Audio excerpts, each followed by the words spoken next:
A conversation was taking place within the immortal demon pavilion. The elder was asking the guy named Sohun if he was leaving. The guy with the name Jin Sohun stood still in front of them and replied that that was right, he was leaving. One of the 4 great demons named Poison Demon said that he has been with them for about 10 years now. Does he think his dancing sword clan still exists? And standing next to him was his twin guy called Immortal Healer. He said that just like the Poison Demon said earlier, the Dancing Sword clan might have already disappeared, and other sects would not tolerate their existence. Sohun replied that this was probably the case. The Poison Demon was surprised by his answer and asked, then why did he still want to find those who might already be dead? Sohun replied without even thinking that they had taken him in as an orphan. And he had spent 14 years there. And he decided to repay them for their kindness, and for their offense, if any. The Poison Demon thought for a moment and asked, for offense surprise? Didn't he say that his martial art was still imperfect? And is he going to take revenge? Sohun replied that as the master said, his training in martial arts was not yet complete. However, are the disciples of a poison demon and an immortal witch doctor worth being afraid of? The Poison Demon said, the guy definitely knows what to answer.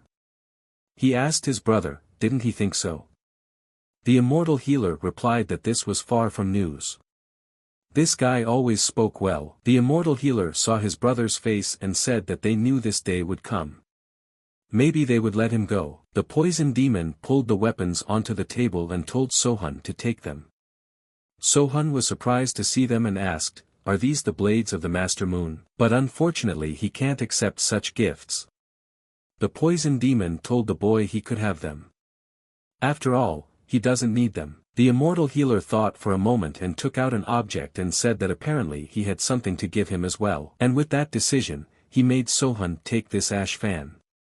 It would help him in his wanderings. He also told Sohun that Jianhu was a dangerous place. Even the strong could die there. Let him keep it in his mind that he should always be careful and act with certainty. Sohun listened to all the admonitions and said that he would be careful.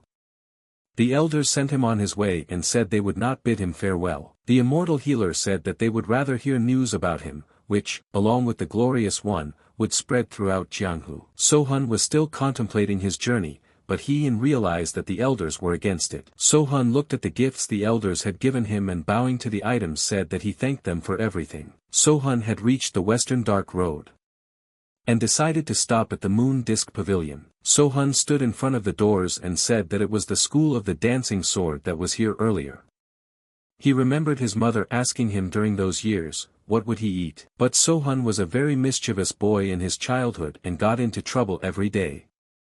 But his mother always saved him and discouraged him from such actions. Sohun thought of the family and said he hoped they were doing well.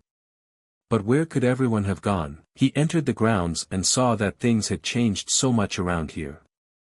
But when he turned around, he saw a house where the lights were on. Sohun immediately remembered that it was the Crest Inn and thought that it was the only place left.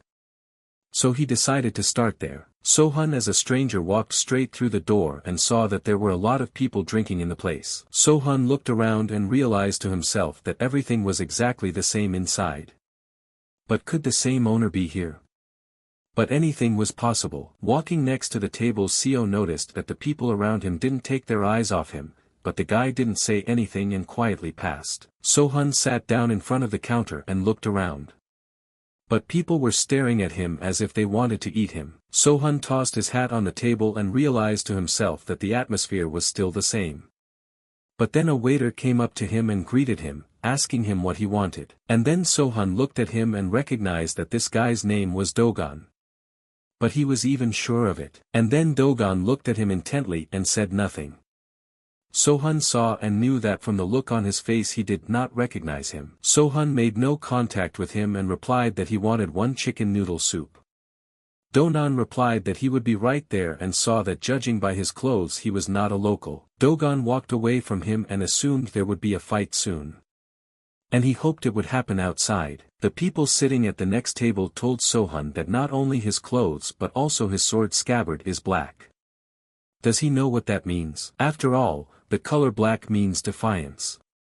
Immediately he looked at the guy with great hatred. Sohun said he didn't mean anything of the sort. And he only has one set of clothes, so let them ignore him. And then one of the thugs called him an arrogant bastard and told him to make eye contact. The leader of this gang raised his hand and told his man to cool it. Sohun realized that something was going to happen to him today. The ringleader asked the guy, did he know the meaning of the color black and yet he came like this? What did he want here? Sohun replied that he didn't have any special purpose. He came back here after many years because this is his hometown. The ringleader asked surprised, hometown? But he didn't recall seeing his face before. Where had he lived? Sohun replied that his house was directly across the street from this inn. The head said that if it's directly across the street, then does that mean the guy is referring to the Moon Disc Pavilion? The head asked if he was a bartender. You wouldn't know it from him. One of the men told Sohun that he was a degenerate and dared to show off. Sohun replied that it might be a brothel there now. But previously there was a school of the dancing sword of the crescent moon. The head asked, the crescent moon sword dancing school. And then he remembered and said the guy was talking about the crescent moon dancer school. Sohun realized that he had insulted his school and replied that it wasn't the dancers, it was the dancing sword. The head said it didn't matter, he didn't care. In any case he hadn't heard of them lately. One of the guys said he thought about them from time to time. Sohun asked the others, do they know about the school of the dancing sword? The old man replied that it wasn't that he knew, he started to miss them as soon as the conversation started. Sohun said that he had bought him a drink. The old man asked if he was going to buy him a drink. Sohun replied that he was right. Sohun pushed back his chair and told the old man to sit down at the table. He immediately ordered the host to bring a bottle of good wine. The guys were telling their head that they didn't have to do it, because they could just. And then the head interrupted him and said it was okay. The head grabbed his sword and said that this guy was going to give him a treat.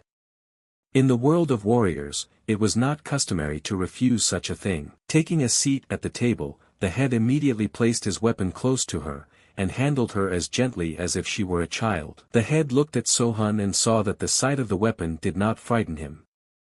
He's been doing well from the start. It's strange. The old man thought that this guy was probably being ratted out by someone serious. And now he'd have to be more careful. The old man asked the guy where he came from.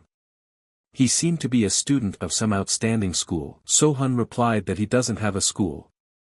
And he is not affiliated with any particular place. The old man was surprised at the fact that this guy had no school or patrons. So he was just a simple wanderer. Immediately he rejoiced and thought it was good news. The old man immediately shouted to Dogon and asked, where the hell is he?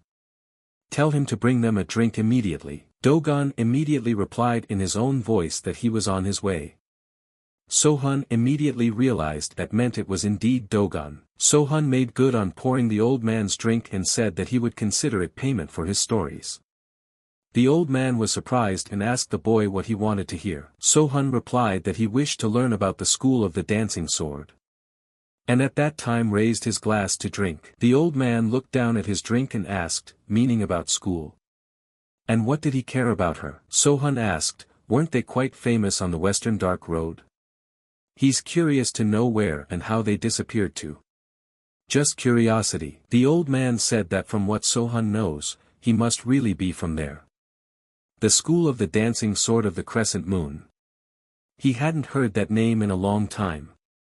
Does he know anything about the Blood Whirlwind clan? Sohun replied that he had heard. He understood that this clan was one of the crime-ridden sects that were ridden in the area. 10 years ago, they attacked the school of the dancing sword. He knows the women there were beautiful. Power was now in the hands of the clan, but that wasn't the case before. Dancing Sword tried to avoid direct confrontations. However, the Bloody Whirlwind came up with a reason to attack them. They poisoned their own subordinate and blamed it on the Dancing Sword School. And so the battle began. And the Crescent Moon Sword School was eventually defeated. Sohun asked, what about the students, did they all die? The old man said no. The clan leader took the women he had his eye on. No one knows if they are alive now, though. Sohun immediately became angry at this Blood Whirlwind clan. The old man saw that something had changed in him. It seemed like it was time for him to go. The old man pushed back his chair and said that he had finished his drink and now he had to go. Sohun told him to stop. Sohun asked the old man, "Is he from the Blood Fountain clan?" And then everyone just opened their mouths in surprise. Did the old man think the bastard had something to do with that incident? The old man asked him what he meant. Neither he nor his brothers are in any organization. When the brothers heard this, they asked the man in charge, "What is he carrying?" The old man turned to Jaegwon and told him to shut his mouth. Jaegwon asked, how could he stand by when that bastard provoked them? The old man asked with surprise, "What?" Jaegwon said that he knew something about the dancing sword school. Does he know the girl whose name was Dieng? The old man heard these words and got angry and told him to shut his mouth, calling him a jerk. Jaegwon said that she had gone somewhere else on business that day, so she was not involved in the battle. Because of this, he and his brothers were able to take Dukyin to a more secluded place. The old man got very angry even, threw the table aside and asked, "Can't he hear him? Why can't he just shut up?" The third guy asked his older brother, "What's wrong with him?" Jaegwon asked his brother too, was he scared of that bastard? The old man told them to just slam their volleys shut and called them idiots. And he'll talk to them later. Sohun told the guys that Dayang was as beautiful as the light of the sun. And none of them expected this guy to know her. Jaegwon asked the guy, did he know her? Like he said, she was pretty cute. Though the other girls Pahan had taken were much prettier. Sohun poured himself alcohol slowly, and the old man could hear every drop of alcohol as it fell into the glass. He realized that things were bad. The old man decided to change the conversation and told the guy not to hear them, they were drunk. Jaegwon asked his brother, what is he all about? They haven't had a drop to drink today. Sohun realized that they were all to blame for this, and immediately losing his temper sent several wands at their heads. The old man didn't realize how it all happened, that he hadn't even noticed. When he turned around he saw that they had chopsticks on their faces. The old man couldn't say a word as he abruptly felt something sticking out of his chest. When he looked, he saw that a sword had been thrust into his chest. And in a moment, Sohun remembered the venom demon asking him that he really thought that the school of the dancing sword he trained in still existed. Sohun, remembering those words, immediately pounded his fist on the table with anger and said what those damn bastards of the dark path had done. Dogon was surprised when he saw it. Jiggle and his gang hadn't even blinked an eye. And he thought the boy was finished. Sohun immediately turned to Dogon. The boy was even frightened when he heard his voice and asked, what's wrong? Sohun looked at him for a long time and asked that Dogon still didn't recognize him. Dogon replied that he was apologizing and pondered, did he know him? Dogon regarded him with a bite of his body and thought the guy's face seemed familiar to him. Dogon froze in a moment and remembered, imagining this guy when he was small. After all, they were very familiar with each other. Dogon immediately called out his name and asked if he was Zasonia himself. Sohun smiled and replied that it was correct. He doesn't sleep as much now, which is probably why he didn't recognize him. Dogon said with surprise that the guy had changed. But where had he been all these years? Because Sohun disappeared so suddenly, they thought he'd given up. But why did Sohun leave without saying a word? And how was he doing it all? Sohun had been silent all this time and could not interrupt him. Sohun realized in his head that he had been through hell. His teachers had stolen him, and they were interested in his immunity to poisons. And so they did experiments on him, lots of experiments in general. Sohun did not dare to say that and replied that it could be better. Dogon rejoiced and said that he was glad Sohun was alive anyway. The school of the dancing sword had been looking for him since he went missing. Sohun was surprised and asked that they were looking for him. Dogon was surprised at such a question and replied that everything was right. Everything had been turned upside down, and they never gave up hope. The search continued until the school was destroyed. Sohun was immediately saddened by his words. Dogon saw his face and apologized, saying he didn't mean to tell him that. Sohun asked Dogon that these guys were telling the truth. The story about the destruction of the school. Dogon lowered his head and replied that it was all true. It was the plain truth of what they had said. Sohun sighed a little more and took out the payment for the food and said that it was time for him to move on. Dogon was surprised to see the money and asked him why he was paying so much. Sohun replied that it was for the mess. Dogon told the lad not to worry about it, after all, it happens a lot here, he should remember that himself. Sohun thanked Dogon and said that they would see each other again. Dogon asked him if he was leaving already. After all, it was getting late outside. Where is he going to spend the night? Sohun replied that his lodging would be in the Moon Disk Pavilion. Dogon was startled and asked, is he crazy? The Blood Whirlwind clan runs this place. Sohun replied that then he should all the more go there. They would pay for what they had done to his domo. Dogon burst out in consternation and said that the lad couldn't do it alone. The clan is untouchable on the Western Dark Road. Sohun turned to Dogon and asked if he remembered his sword dance that he had practiced so often. Dogon thought for a moment and replied that of course he remembered. Despite his young age he hadn't missed a day of training. But why was he asking that? Sohun replied that he would show him the dance once he had sorted out the clan. And thanked him for his worries. And he hoped they would meet again. Dogon agreed with a smile and told him to stop by any time. And he knew where he could find the man in charge. Sohun went straight from the cafeteria to the Moon Disk Pavilion.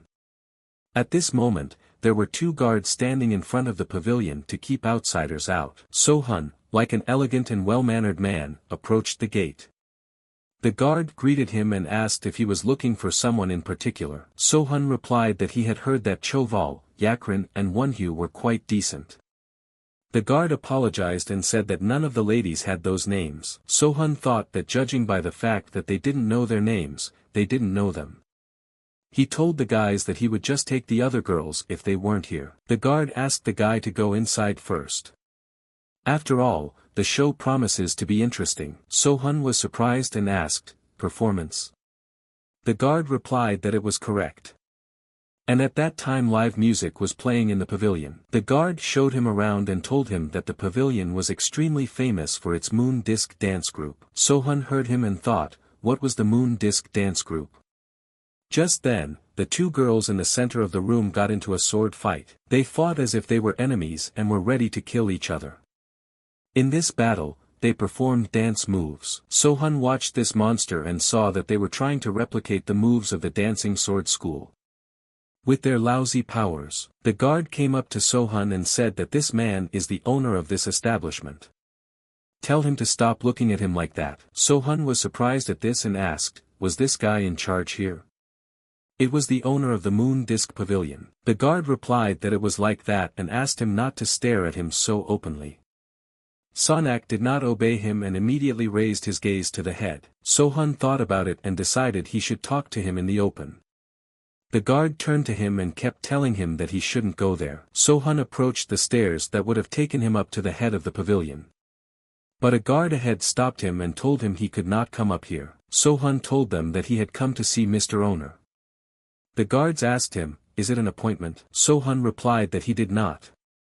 The guards were surprised and asked the guy that he thought that anyone could meet him at will. Just then, the captain of the Moonlight Twilight Wing Ghost Sword Squad, Chu Sahek, came up to them and asked, what's the matter? The guard bowed and replied that it was the man who wanted to see the owner of the pavilion, but he had no appointment. Chu looked menacingly at the guy and asked what he wished to see the owner.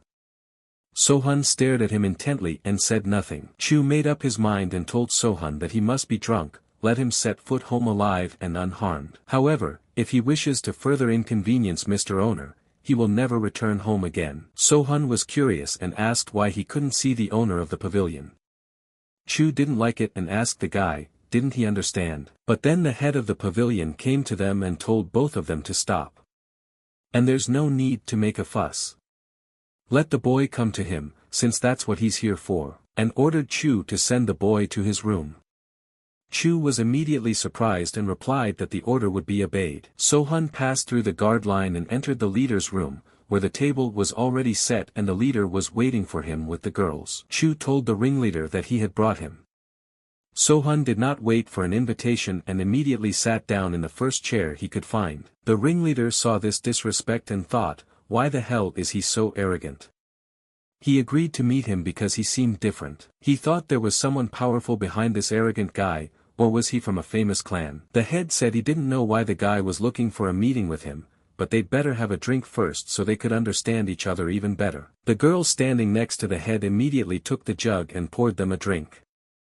The head took the bowl and held out his hand, telling him to take it. They began to drink, but the head couldn't take his eyes off him, and followed him every second. The head has thought him a fool and cannot believe that he drinks the wine that has been poured for him without suspicion. Is this guy just a kid who doesn't know how the world works? Sohun drank his wine and banged his mug on the table. Sohun thought that it looked like he had worried for nothing. And in a moment, he realized that those bastards had poisoned the wine. His body began to tell him that it wasn't that simple. The head smiled a sly grin and asked Sohun if he liked the wine that was poured. Sohun exhaled slowly and replied that it didn't taste bad. And he would drink some more. The head was surprised and asked the guy, "Does he know anything about wine? Let him take the wine and drink some more." And thought he was really an idiot. The head decided to cut to the chase and asked the guy why he needed him. Why had he come here in the first place? Sohun asked the head why, and he replied that it was because he had business with him. The head thought that the boy should keep on riding, for they would soon see how long he would last. Sohun interrupted the head and said that they should deal with something first. He asked the head how dare he poison the wine. The head was surprised at such a question and wondered how he understood it. The poison was colorless and odorless. In any case, it was too late for him, for he would die soon. The head started laughing loudly and asked how did the guy know that. Sohun replied that how could he not know if he tried it. The head got angry and said that guy was an arrogant bastard. And they're about to watch him fuck himself up in heaven. The head realized that things were not going to go smoothly here and ordered the girls to leave them alone. The head said that he hoped the guy realized that it was turbulent, he had to be reassured. But there's no reason for him to worry. He'll give him the antidote if the kid behaves himself. Sohun was amused and told the head that he didn't need his fucking antidote. The head was surprised and asked, "Don't need it?" He lost his temper and told the guy to stop screwing around. That kind of behavior wouldn't help him survive. Sohun replied that he wasn't messing around. Does the head think it's his turn to make a move? The head was surprised at that moment, for Sohun would not have joked with them like that. And in a minute all the guards were already lying on the floor. The head was surprised at this situation and asked the guy, "What is this?" Chu behind the room asked the chapter what happened there. Immediately, Chu grabbed his throat, as his breathing became confused and it became very difficult for him to breathe. The head immediately heard that something was wrong with Chu. He asked, "What's going on?" Chu answered the chapter through the pain that it was poison. The head asked in surprise, "Poison? What kind of nonsense is that?" They were the ones who poisoned him. In a moment the head also felt something was wrong with him, and falling to his knees he began spitting liquid. Sohun immediately pulled out his fan and said that he was the one who poisoned them all. The head asked the boy what he had just said. Sohun smiled at them and said that he should have backed up. After all, they had done a very mean thing to him. The chapter at this point was just thinking, when did this guy have time to poison them? Sohun closed his fan and slowly approached the head. The head saw this and got scared and yelled at the guy to stop. Why would he do that? He hadn't done anything bad to him, why would he do that to him? Sohun asked the head if he was the one who tried to poison a few minutes ago. The head couldn't answer anything and just pounded his fist in anger. Sohun came up to him and looked him in the eye and said that anyone who dared to poison him would have to pay for it. The head was slowly dying and asked the guy, did he even realize what would happen to him if he killed him? The clan won't leave it like that. Sohun asked him what he was saying about the Blood Vortex clan. The head replied that it was correct. He belongs to that clan, and so does this pavilion. It would be a good decision for the guy to step aside and they would forget about this misunderstanding. What would he say to such a suggestion? Sohun thought and answered nothing. The head assumed that the guy came from other lands and didn't know the local order. And he was sure that the mention of the clan had frightened him. Sohun said, the School of the Dancing Sword of the Crescent Moon. And asked the head that he hadn't heard that name in a long time, hadn't he? The head at this moment wondered why the guy suddenly remembered her. Sohun said that this school was previously located here, and long before the moon disk pavilion appeared. Chu regained his senses a bit and grabbed his sword, realizing that this was his chance. Chu used all his speed to launch an attack while this guy isn't looking at him. But Sohun sensed everything, and as the air changed in the moment, Sohun turned around out of the corner of his eye and immediately grabbed his weapon. Chu saw this and immediately slowed down his attack. Chu thought and wondered, what was that? The guy hadn't even pulled out his blades, after all. He thought he was out of his sight. And now Chu realized that this guy seemed to be a martial artist, and he was definitely no match for him in battle. He realized that one wrong move and he would be finished. Sohun slowly turned around and said that it wasn't bad. But if he tried again and it ended differently for him. Chu heard the words about not bad thought, how much power is hidden in him that he speaks to him so confidently. At this moment, the head took out his knife and thought that Cha has done a good job. And thanks to him, he sees an opportunity to launch an attack. The head of the last of his strength straight up and shouted that the guy was finished, sending his knife into his back. But the head proved to be very slow. Sohun had foreseen all this and immediately pulled out his blade to cut it into pieces. The head felt the rush of blood immediately, and how his eyes slowly dimmed. At last he asked how such a thing was possible. At that very moment, it was over, and the board of the pavilion chapter closed for good. Chu was also surprised and didn't understand how this was even possible and what kind of creature was in front of him. Sohun asked, his name is Chu Sahek, right? Sohun told him to attack if he wanted the same fate for himself. Chu dared to lower his head to reply that he would not do so. Sohun said that Chu was doing the right thing and went straight and sat on the throne of the pavilion head. Chu thought they should have guessed they were not level with him as soon as they realized the poison didn't work. Then there's that brash way of talking and rude tone. This guy looks more like a villain than a follower of the orthodox path. Sohun told Chu that the pavilion belongs to him from now on. He hopes Chu will help him take over the place peacefully. Chu asks the guy, is he going to spare him? Sohun thought for a moment and replied that it was up to him. Chu asked directly what he needed. Sohun replied that he could say that he demanded total obedience. Chu heard these words and swallowed his saliva. Chu didn't hesitate long and replied that he would obey. Sohun said that he still remembered Chu's sneak attack on him. Sohun took out a pill and immediately threw it into Chu's hands. And told him to eat it. Chu looked at the balloon and asked, what is it? Sohun replied that of course it was poison. He must be sure of his loyalty. Without thinking, Chu tossed the pill into his mouth. Chu realized that if he didn't eat him, he'd be left with nothing. He tried to eat him completely, but he had a hard time doing so. Sohun said that the Blood Whirlwind clan had no way to recreate an antidote to this poison, so he hoped for Chu's cooperation. Chu ate the pill and replied that he understood the new chapter. Sohun immediately remembered and told the guy to hand him the keys. Chu was surprised to hear about the keys. Sohun said he'd heard that they held auctions here. And the items had to be stored somewhere, right? Warehouse, storage, utility room, cellar, the place where the previous owner kept his bling. Chu replied that he understood, but Chu didn't leave the thought that this guy had taken over the pavilion for money. He obeyed him directly and put the keys on the table and told Sohun to take them. Sohun took the keys and said that he would go look around, and in the meantime, let Chu clean the place up a bit. Chu apologized and asked the guy how to address him now. Sohun replied that he was the head of the Crescent Moon Dancing Sword School. But it might be short to call him Lord or Head. Chu obeyed him and asked the guards what they were laying around for.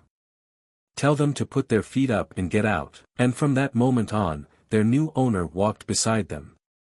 Sohun reached the room and thought, what are all these items for the auction? All this trash. It looked more like a flea market. And then Sohun Ha Corner stopped and saw that there was a 100-year-old tuberous cabbage on the shelf. He said it wasn't the best item, but it was useful to a certain extent. Certainly better than nothing, for there would be something to eat. The next day Sohun woke up before everyone else and immediately started meditating.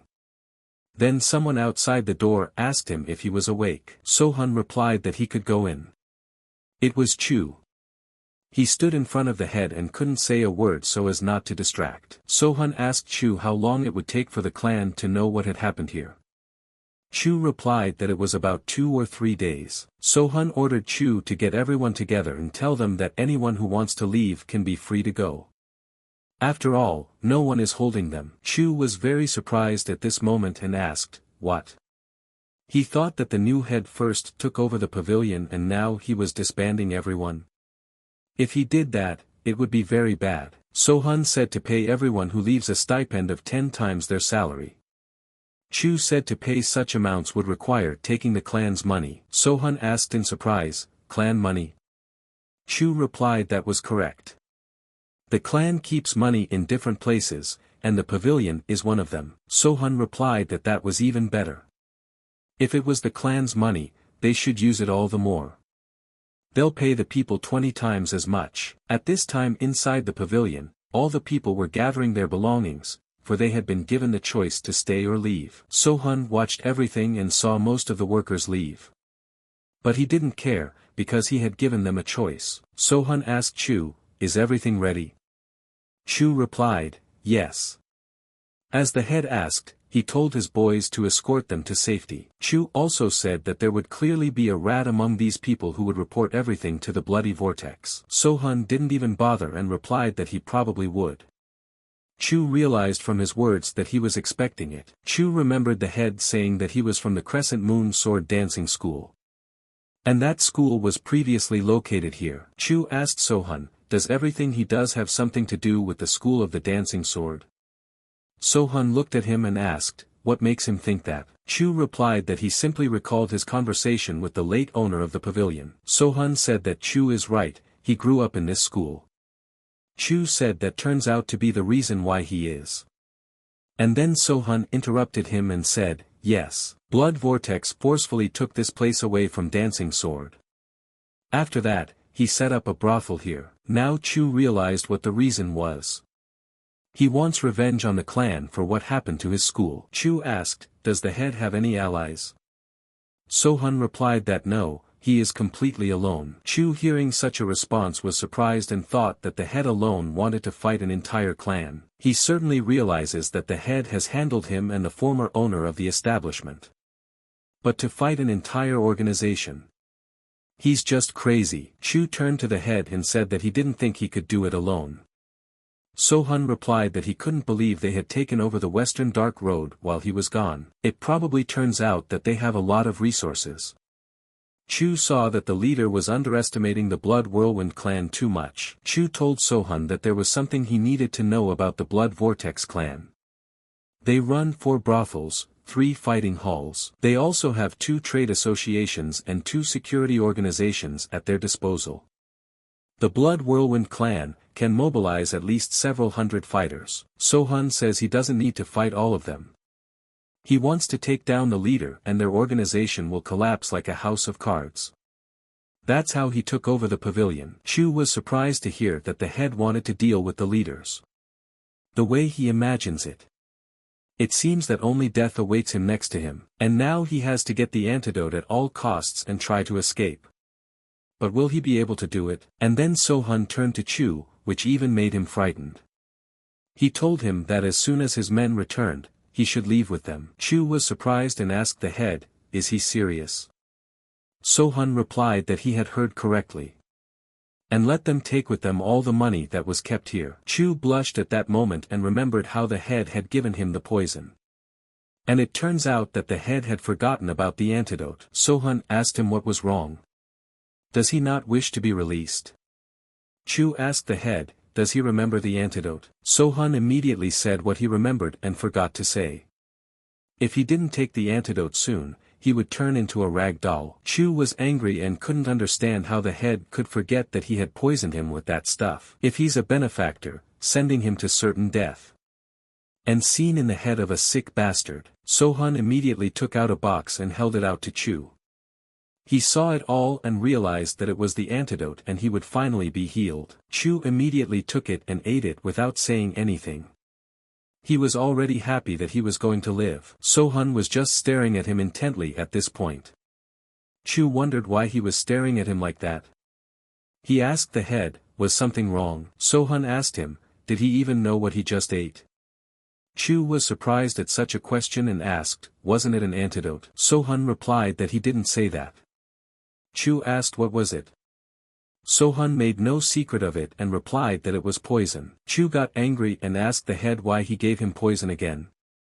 Sohun replied that he just wanted to show him what real poison looked like. Sohun looked at him after a couple minutes and said that Chu had a strange look.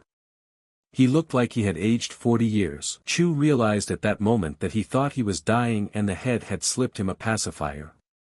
But now he had eaten the real poison. Sohun didn't panic and went to the table to get a drink. Chu didn't like it because he saw that the head had just gone out for a drink. Chu accepted it and sat down at the table and said that he was asking the head to pour him one too, and immediately held out a glass. Chu saw that the head was idle and asked, now would he kill him for simply asking for a drink?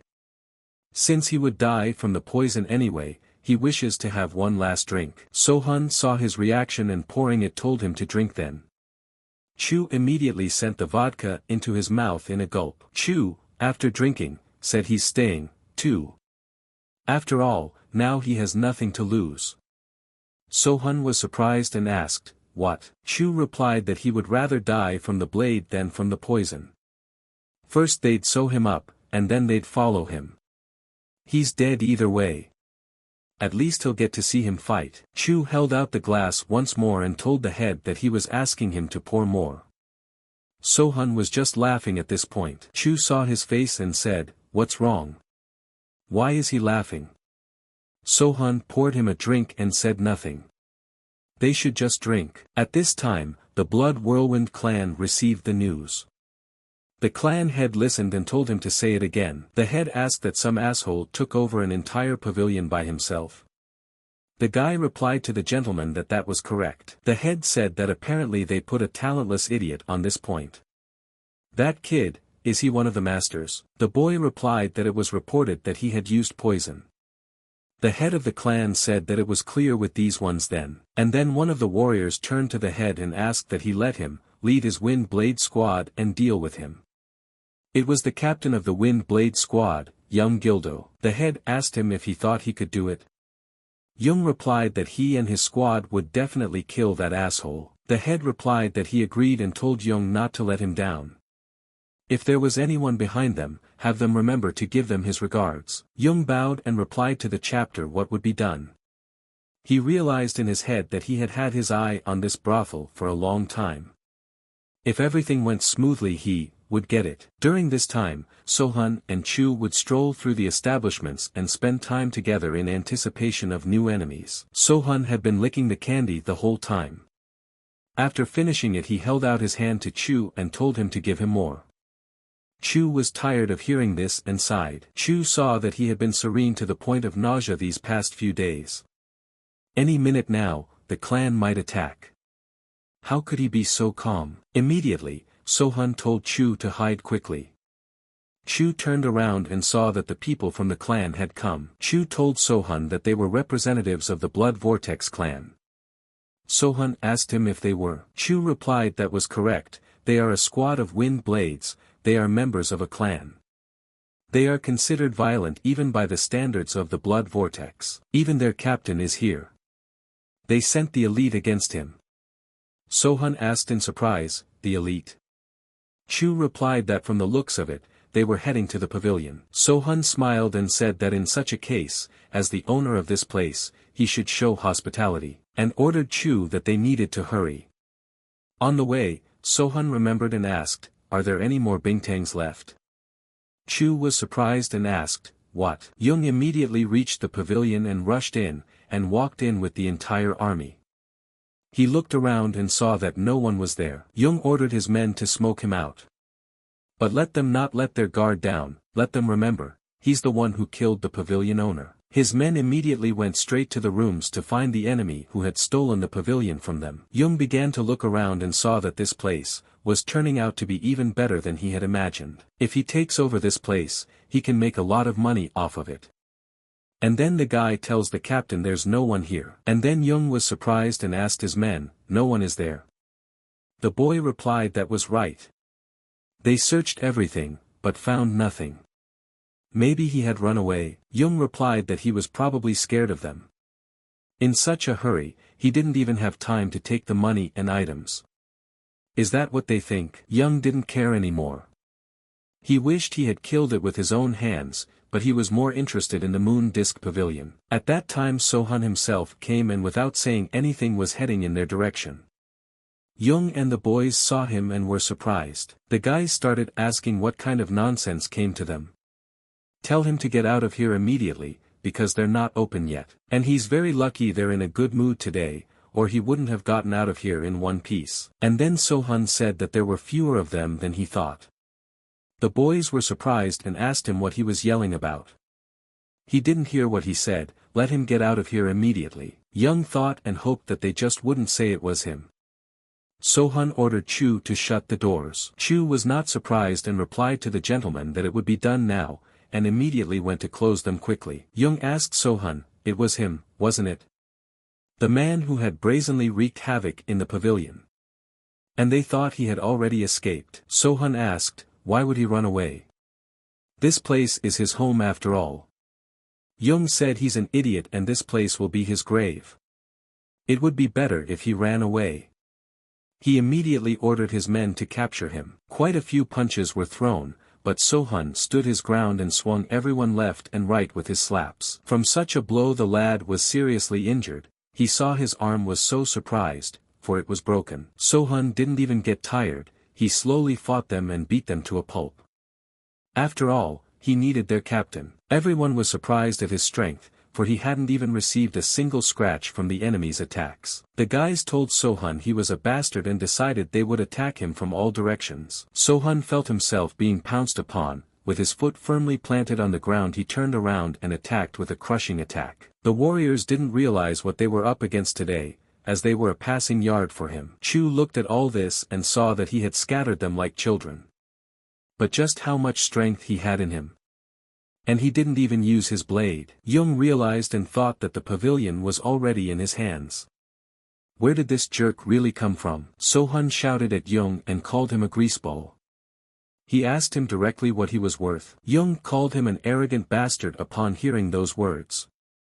He asked Sohan where he would be from. This guy looks strong. What does he want with this pavilion? Sohan replied that it was the Blood Whirlwind clan. Jung didn't understand and asked him angrily, "What?" Sohan repeated that he would own the entire Blood Vortex clan. Jung thought that this guy had a grudge against them. He said that in that case, he should discuss the matter with their leader. And he could arrange it. He will return to the clan and personally inform him of his intentions. What will the guy say to that? Sohan smiled and asked what he thought. He looked like a fool. Jung realized that he would have to fight him. Jung raised his sword on his back and said that apparently they would not agree. Sohan backed up and said that there was nothing to negotiate with them. Jung was surprised that the guy didn't even flinch. He picked up speed and said he had asked for it. Sohan took his enemy's body and raised it in front of him so that this fat man would duck on top of him and repel the blow. Song hoped that as soon as the guy opened up to dodge, he'd be in time and strike. Sohan pulled all the power out of this guy with his own strength, and sent him at Jung with all his speed. Jung couldn't resist such an attack, and crashed into the wall with such force that he was very injured. Jung called him a bastard and looked around and saw that the guy had disappeared. But when he turned around, he saw that Sohan was already in front of him. Sohan didn't bother chatting with him, and immediately punched with a kick of his foot that Song couldn't even stop and took on his face. Song was so cruel to them that he didn't want any of them to live. Everyone looked at him and wondered how he could fight like that. The attackers said this guy just took out the captain. Unbelievable. What's wrong with him? Sohan looked at them with his menacing gaze that the others pissed their pants in fright and trembled. Sohan ordered Chu to have him open the doors.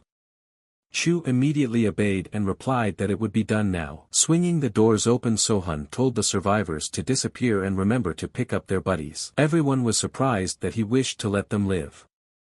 Sohan remembered and told them to tell the head of the Blood Whirlwind clan that if he wished to oppose him, let him come in person. The attackers realized there was nothing they could do to him in this battle and said what would be done. Sohan decided to take a break after the battle. He went to the drink table and poured himself some wine. Chu went up to him and turning to the gentleman told him to pour him some too.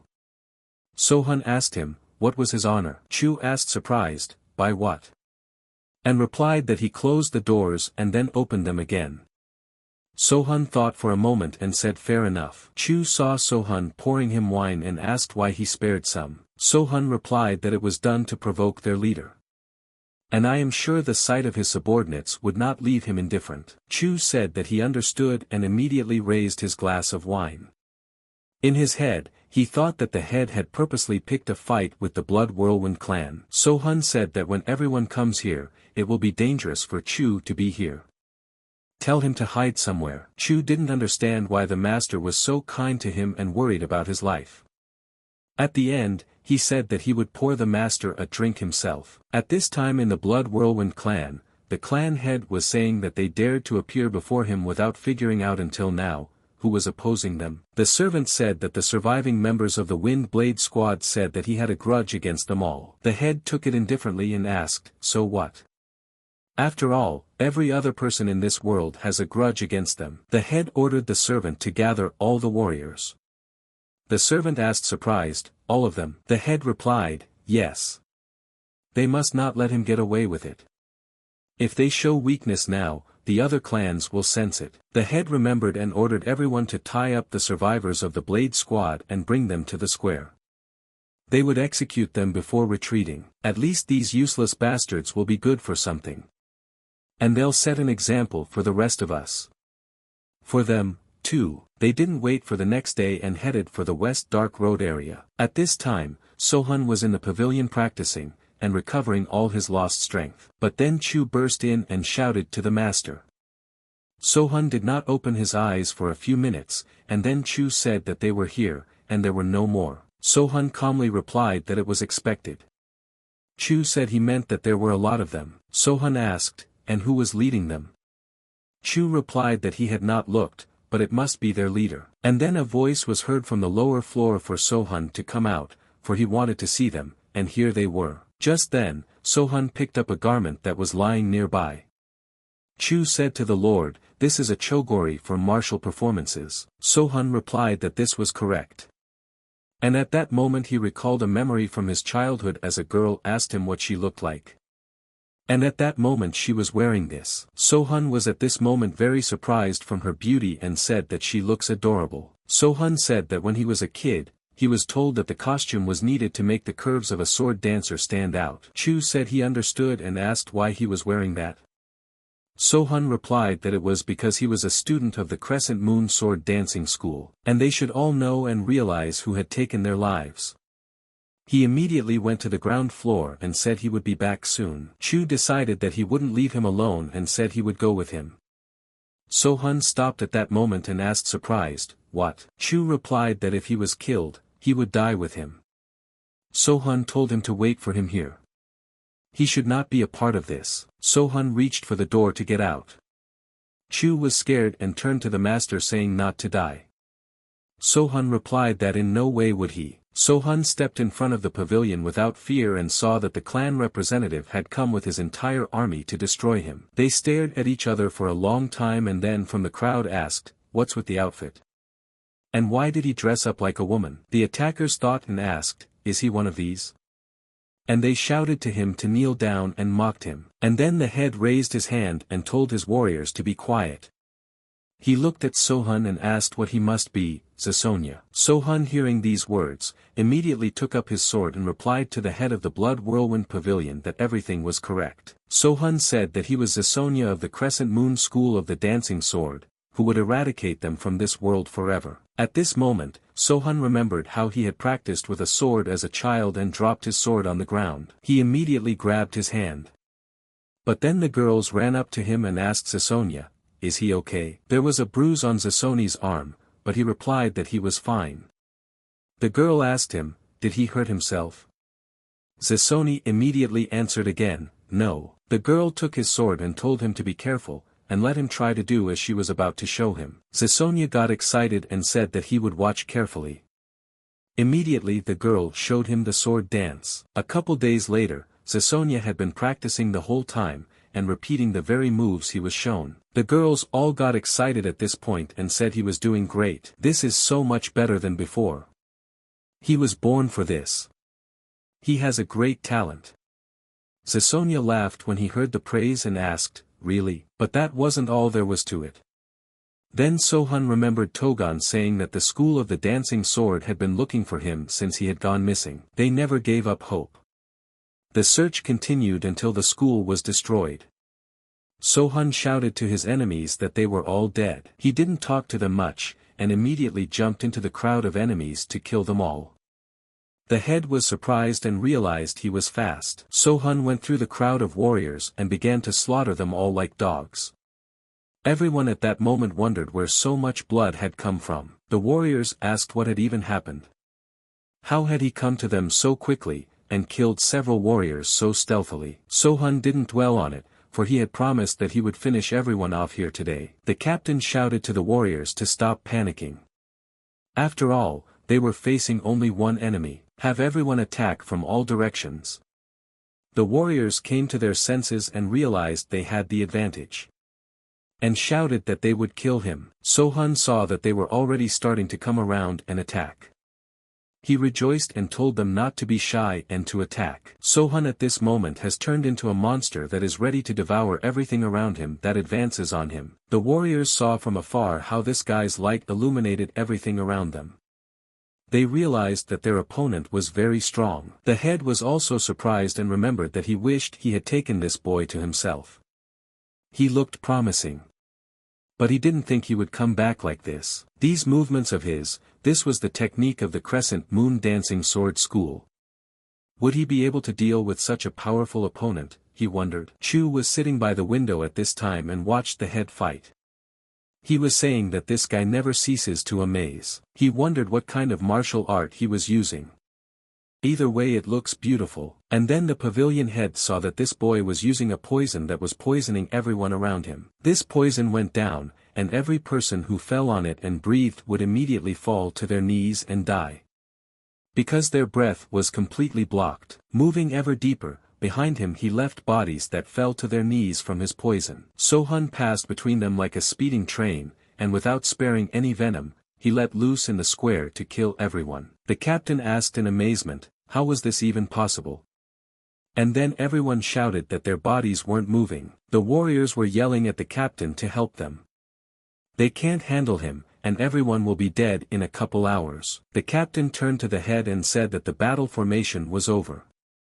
The head looked closely and saw that Sohun was leaving only corpses behind him. The head saw that it was incredible, and wondered how he had become such a strong martial artist. The head asked Zisonia that he had returned like the vengeful spirit of the dancing sword school, right? Sohun asked them, was that it? The warriors said he was a monster. And they asked why the captain and the clan leader do nothing. Don't they care about their lives? Sohun looked at them all and told them to get out of the way if they didn't want to die here today. After all he wants is the head of the Blood Whirlwind clan. All the warriors heard him and began to make his way to the head. The head was surprised that the warriors had betrayed him, but he realized that they were not his equals. The head turned to his dear Zasona and said that he had grown up. The head smiled and said he had gotten so big and strong. What does he want them to do? Sohun asked angrily, what else is he asking, what does he want? The head said he guesses he put on a show in retaliation for the Crescent Moon Dancing Sword School. But he's sure if there's something else he needs. Perhaps he'd be interested in their clan's resources. Sohun said, what is he even talking about? The head asked, what's wrong with him? If he wanted revenge, he would have started with him. Or does Sohun think he can fool him like he fooled those knuckleheads? And if Zasaniya kills him, he gets nothing, because he's the only one who knows how to run a money-making business. So let him tell me what he really wants. Sohun turned to the Lord Leader. The head asked him what was the matter. Immediately Sohun stood in front of him and looked into his eyes. He asked the head, had he finished his tirade? The head immediately saw in the guy's eyes that he was seriously only concerned with revenge. Sohun said that if he had nothing else to offer, he would die. The head immediately shouted at him to stop and asked if he didn't want to know where the students of his school were. Sohun stepped back a distance and asked, disciples of the dancing sword? The head took up his sword and replied that was correct. The school of the dancing sword he grew up in. Immediately, he swung his sword at Sohun to kill him. Sohun was faster than him, for he realized that the head was lying to him, and immediately, with his swords, he repelled the attack and dodged. The head realized at that moment that the guy had dodged a point-blank attack. Sohun got behind him and said that scumbags like him are the worst. Sohun immediately grabbed his blades, and with sparks of movement ran into the head to deal with him. Sohun touched the head that he stepped back and started spitting blood. He saw that with a single touch he had defiled his blood and disrupted the flow of energy in his body. Sohun saw that the head had managed to repel his attack. He told the head that he had been fooling around all this time. The head asked his warriors why they were frozen, and immediately ordered them to kill him immediately. A few determined warriors swooped down on him, but they realized they were heading for certain death. All of their attacks were repelled by Sohun. He didn't feel them and fought them on light movements. The head saw that Sohun was strong, however, he would not be able to match up in a battle with several captains at the same time. Sohun saw that these ones were already stronger, and he was already a little curious about how to deal with them. He didn't agonize, and in a moment released his poison. The head laughed at that moment and said they had an antidote. And his poison doesn't work on them. Sohun immediately jumped into the distance and said that he had thought they were so arrogant. But it turns out they're on antidotes. The head replied, that's right, they heard he was using poison, so they bought the most expensive ones. So now he won't be able to attack them head on. Sohun said they were all talking, and sure enough the poison had no effect on them, and immediately sent a stream of poison on them. The head replied confidently that he absolutely did. If he wished, let him see for himself. But then the head felt his eyes turn red for a moment. He sensed that something was wrong, and in a moment he fell to his knees. All the captains clutched at their throats, for they were short of air. The head through the pain asked him, what is it? Could it really be poison? But how could all this happen if they have the antidote inside? Sohun replied that they would never in their lives find such an antidote that would protect them from his master's poison. Sohun said that he believed those who had taken the antidote were the top of the clan. He immediately pulled out his blades, and ruthlessly began to cut them all down. Sohun said they were all pathetic scum. The head saw that his time was coming to an end and many corpses were lying on the ground. The head was once again told with fright to stop. After all, with his abilities and his resources, they could form an indestructible tandem. And his money, Sohun will definitely need it. He promises him from the bottom of his heart. Not only the Western Dark Road, but the whole country, no, the whole world will fall at his feet. Sohun slowly approached him and said that he wouldn't shut up, and called this head a laughing stock. The head was surprised and asked, mockingly, he is the man who held the entire Western Dark Road in his hands. The head told Sohun that he might be interested to know where those dancing sword whores were. And then he started laughing and replied that he would never find them because he had killed them all. He used them one after another, and when he got tired of them, he got rid of them. Sohun, hearing these words, lost his temper and cut him into several pieces with his blades. The head of the pavilion was shattered into small pieces by Sohun's blades. Sohun at this time gave those girls who had taught him everything, and he avenged them. The warriors spoke out of surprise that their head was dead, and so were all his captains. And then Sohun looked at them and shouted that the head of the clan was dead. And those who want to follow him, don't wait, but attack. Immediately the warriors tucked their tails and stood still. Chu walked out onto the balcony and saw that Sohun-san had indeed destroyed an entire clan of the Blood Whirlwind. Sohun thought about it at this moment and remembered the head saying that he had killed them all and used them. And they are all dead. The day after the defeat of the Blood Whirlwind clan head, the pavilion was scratched with a new name. Under the name of the School of the Dancing Crescent Moon. Chu went to Sohun and told him that the school sign he had ordered earlier had already been brought in and was being installed. And they spread the word that they were looking for people who knew something about the survivors of the Dancing Sword School, and those who have met them. Sohun was having a drink with Hara at this time and told Chu that it was very good. He realized that even though, according to him, everyone was dead, he's sure of the opposite. Those who weren't caught then are now living somewhere else. Chu said that all the people of the Western Dark Road were grateful for the massacre of the Bloody Whirlwind clan, and they idolize him for all this. Sohun was surprised at such news and asked, really? Chu confidently replied that it was like that. It was because the bloody whirlwind was atrocious in these parts. Sohun was surprised and glared at Chu. Chu asked him what was wrong. Sohun replied that the clan was cruel, but Chu was also a part of it. It was then that Chu realized that he had fallen into a trap. Sohun turned to him and told him to make sure he started a new life. Chu immediately understood his spoken words and replied that he would fulfill everything. Sohun had not abandoned the thought that the men were glad to be freed, but should it be considered that revenge had been accomplished? Chu said that still, the successors of the Western Golden Convoy asked for a meeting with the head of this school. Sohun interjected, Western Gold Convoy. Chu replied that was correct. That's one of the organizations that Blood Vortex was roofing. They were in hiding, however, when they found out what had happened, they wanted to find him and thank him. Sohun accepted everything and asked how many enemies did the clan head have. Chu replied that there was a small problem though. Bloodwind stole from the Western Gold Convoy to conduct business in favor of the Wind Convoy organization. Sohun told Chu to go and find out what had been stolen, and let him make sure it was all returned to the Golden Convoy. Chu bowed and said that everything would be done. He thought that Sohun would probably give away all the possessions again this time. Although it would be nice if he decided to be a little greedy. Just then, a guard came into the room and said that the innkeeper Crest would like to see the clan leader. Chu was surprised and asked what he wanted.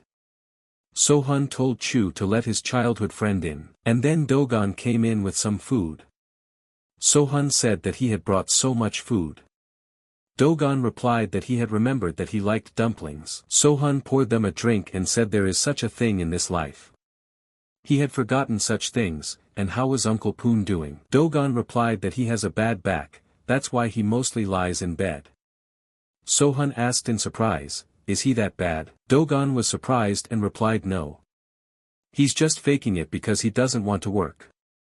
Sohun smiled and said he was still the same. Sohun turned to Dogon and told him to join him and help him with the kitchen. And Uncle Poon can be pulled in just the same. Dogon was surprised and asked what to do about the inn. Sohun replied that there were more people in such a moon unit now and they needed somewhere to eat. This place had as good a kitchen as his inn and he would be able to supervise the whole process. Dogon looked at the boy and wondered if it was true. Sohun asked him what's wrong. Is he not thrilled with the idea? Dogon replied that it wasn't that, he felt that if he cooked here, he would end up getting slaughtered. Sohun asked him what he meant. Dogon put the dumplings down in his plate and replied that he had seen everything as he fought. Sohun asked, then what was he worried about if he had seen everything? Dogon replied that he felt that it didn't end there. Even if Sohun doesn't want to fight, there are those who won't leave him alone. Let him tell him this, how strong is he? He'll listen to what Sohun has to say and decide if he wants to be a humble cook at the inn or work for them as a chef. Sohun replied, so how can he know how strong he is? It hasn't been long yet since he went out into the world. Dogon huffed and said he couldn't tell based on what clan he was from. Sohun replied that he doesn't know how powerful he is, but Jianhu knows how much more powerful his teacher is. Dogon was surprised and asked who he was. Probably someone from a respected clan. Sohun replied that they were 4 great demons. Dogon was startled and asked, 4 great demons? Sohun calmly replied that was correct. He is the lord of the unorthodox factions. It is madness, lust, witchcraft, and poison. The 4 great enemies of the orthodox factions, Dogon asked. Sohun replied, yes.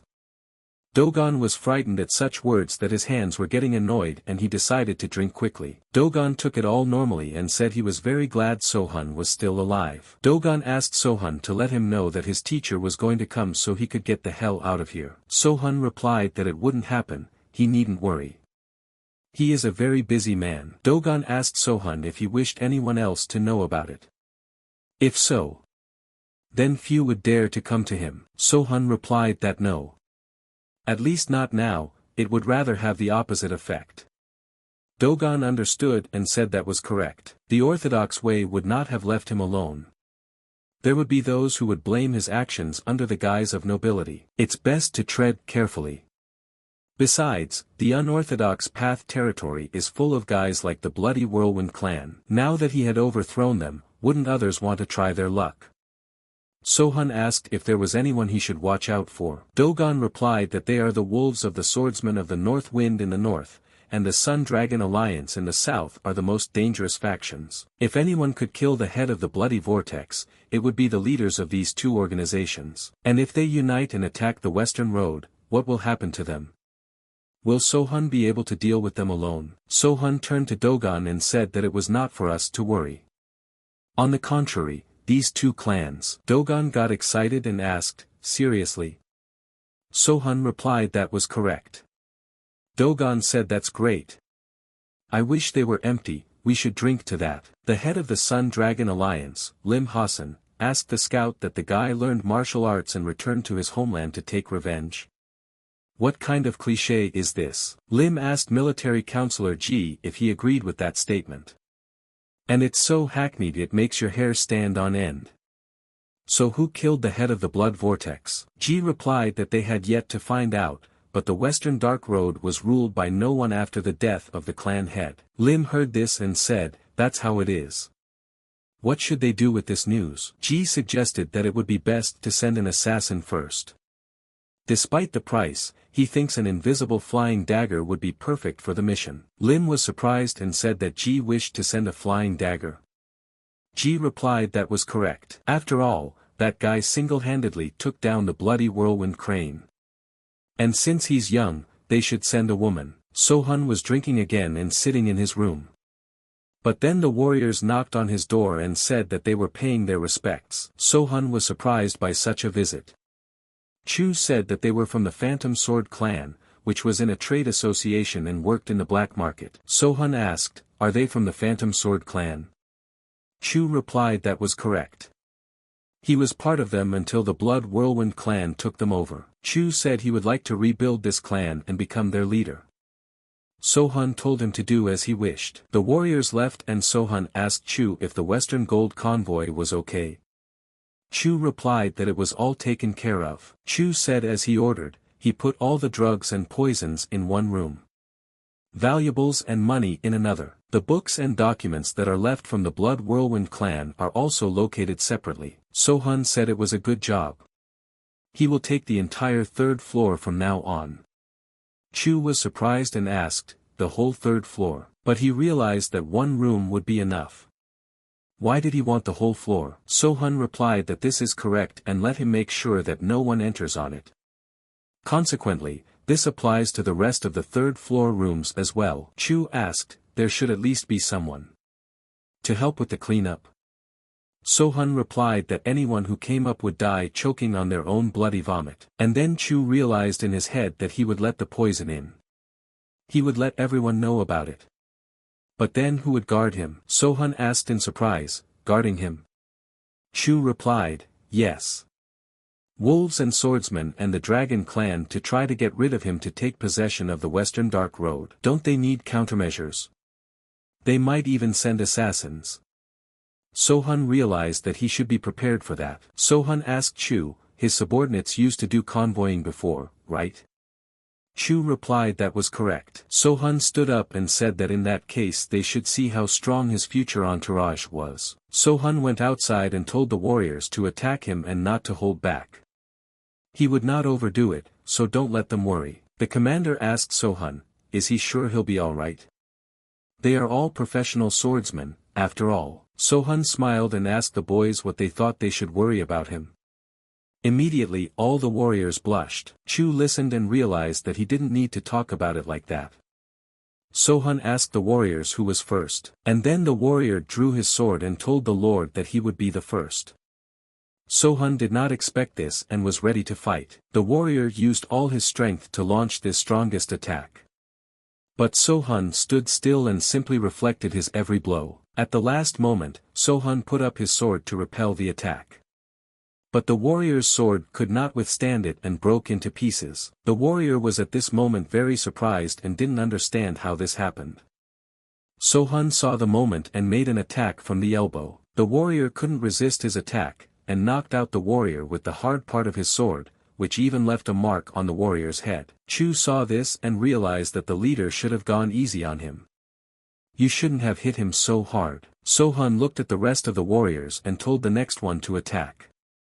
The warriors were all frightened and no one wanted to go. Chu saw and realized that this was a common reaction, and something reminded him of it.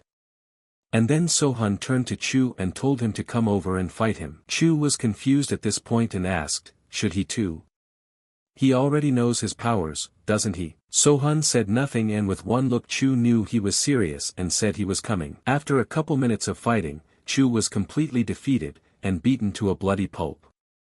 But he kept on his feet the whole time. Sohun exhausted and beat them all and said goodbye, that was enough for today. And he ordered that from now on they would train every morning. Poor Chu asked, every morning? Sohun replied, yes. Even if he won't be here, they should practice like they did today. Sohun asked Chu, doesn't he want to? Chu asked the master, won't they weaken like that? Sohun replied that he would buy elixirs on the black market and distribute them to everyone. They would all be as good as cucumbers. Chu understood everything and said that he obeyed the master. Sohun said nothing and started to leave. Chu asked him where he was going. Sohun turned around and said, they say warriors of the dark path die before the age of 30. With his abilities, he will die much sooner. If he wants to live like them and die by someone else's sword before 30, he won't interfere. Let him do as he pleases. But if he wishes to live as a human, let him do as he is told. They don't know the technique of internal energy cultivation or the technique of the forbidden blade. Did he think they were trained in anything? The warrior said he would obey the master. Sohun said he would return after the walk. If there are good weapons among the things from the black market, let him give them to his subordinates. Sohun stepped out into the city and saw a very familiar man standing in front of him, walking around with his weapon. And then the stranger said hello to Sohun and said that he heard he was the head of the Crescent Moon Dancing Sword School. Sohun replied to the stranger that this was correct. The stranger smiled and said that the wolves had sent them here. The head of the clan had heard about them, hadn't he? Sohun replied that he had only heard about them in passing. The stranger said that rumors had reached the ringleader that he had killed the head of the Blood Whirlwind clan and began to rule these lands. He sent him a letter and a gift. The stranger told his servant to give it to him. The dwarf bowed and immediately ran up to Sohun. The dwarf knelt down and handed him the scroll. The stranger said the chief of the northern wolves wanted to shake his hand. He can come to him. Or, if he is uncomfortable, the northern wolf can come to him himself. Then he ordered the dwarf to remember to give him the gift. The dwarf immediately took out an envelope and said there was 100,000 yuan. Sohun immediately saw that something was wrong. After all, the eyes of a snake were visible from the envelope and it immediately attacked him. Sohun decided that he would put up his hand. The snake clung to his hand like a hungry snake. While the warriors laughed, for they knew it was poisonous. The stranger told Sohun that he uses poison, so he knows who the blue viper is, right? He'll give him the antidote if he goes quietly. Sohun held up his hand and immediately grabbing the snake turned to the stranger to leave in fear. And when the dwarf heard those words, he came at him with his knife. Not knowing who this guy really was, Sohun saw that he was being attacked and took a step back to dodge the cut. The stranger laughed too and decided to join in. Sohun immediately drew his blades, realizing that this would not work, and began to repel their attacks. The dwarf was very clingy, and didn't want to stop. Sohun saw that he was very slow for him, and easily repelled the attacks. The stranger joined in as well, and attacked Sohun from behind while he was distracted by the dwarf. But Sohun saw everything, and defended himself. Sohun had had enough of all this, and decided to get down to business. The stranger managed to deal with the attack, and repelled it. At that moment, the dwarf attacked from the other side, and with his weapon got closer, but Sohun used his second blade and reflected. Sohun stood between them like a prisoner. He decided to deal with them not so quickly, and play around a bit. The attackers realized that they would do nothing from this position and withdrew to a distance to attack again. The stranger said, as expected of someone who killed the head of the blood vortex. It would be a shame if the poison didn't work on him. Nevertheless, his body will soon stiffen. If he kneels before he loses consciousness, it will give him the antidote. Sohun looked at him and told him to stop this nonsense. And let him say who hired them. He doesn't think it's the Northern Wolf clan. And then the dwarf called the guy a self-righteous asshole. And he still doesn't seem to realize where he's at. But at that moment, someone threw a smoke ball that dropped in front of Sohun's feet and the others were left without good visibility. The dwarf got even more angry and attacked, shouting that he was going to chop him into mincemeat. And then he was able to get closer to Sohun. But Sohun saw and felt it all, and immediately the smoke covered them completely. The stranger started laughing and asked Seol. Where was he in such a hurry? He shouldn't have been in such a hurry. The stranger looked closer and saw a shadow that looked like Seol. He asked, is that him walking there? But it didn't turn out that way. Sohun came out through the smoke, and was covered in the color of a demon still on his feet. Lo and behold, the smoke split apart and Sohun stood over the dwarf's body with his swords. Seol couldn't handle him. Sohun asked. Who sent them? And he asked for the second time. The stranger gets angry and asks him who he is. And he is sure he was bitten by a blue viper. Sohun asked, there was poison on the letter too, wasn't there? The stranger saw that the poison didn't work on him. Not only did the poison not work, but he is strong as hell. Sohun said that if no one had sent them here, then who had set them up like this?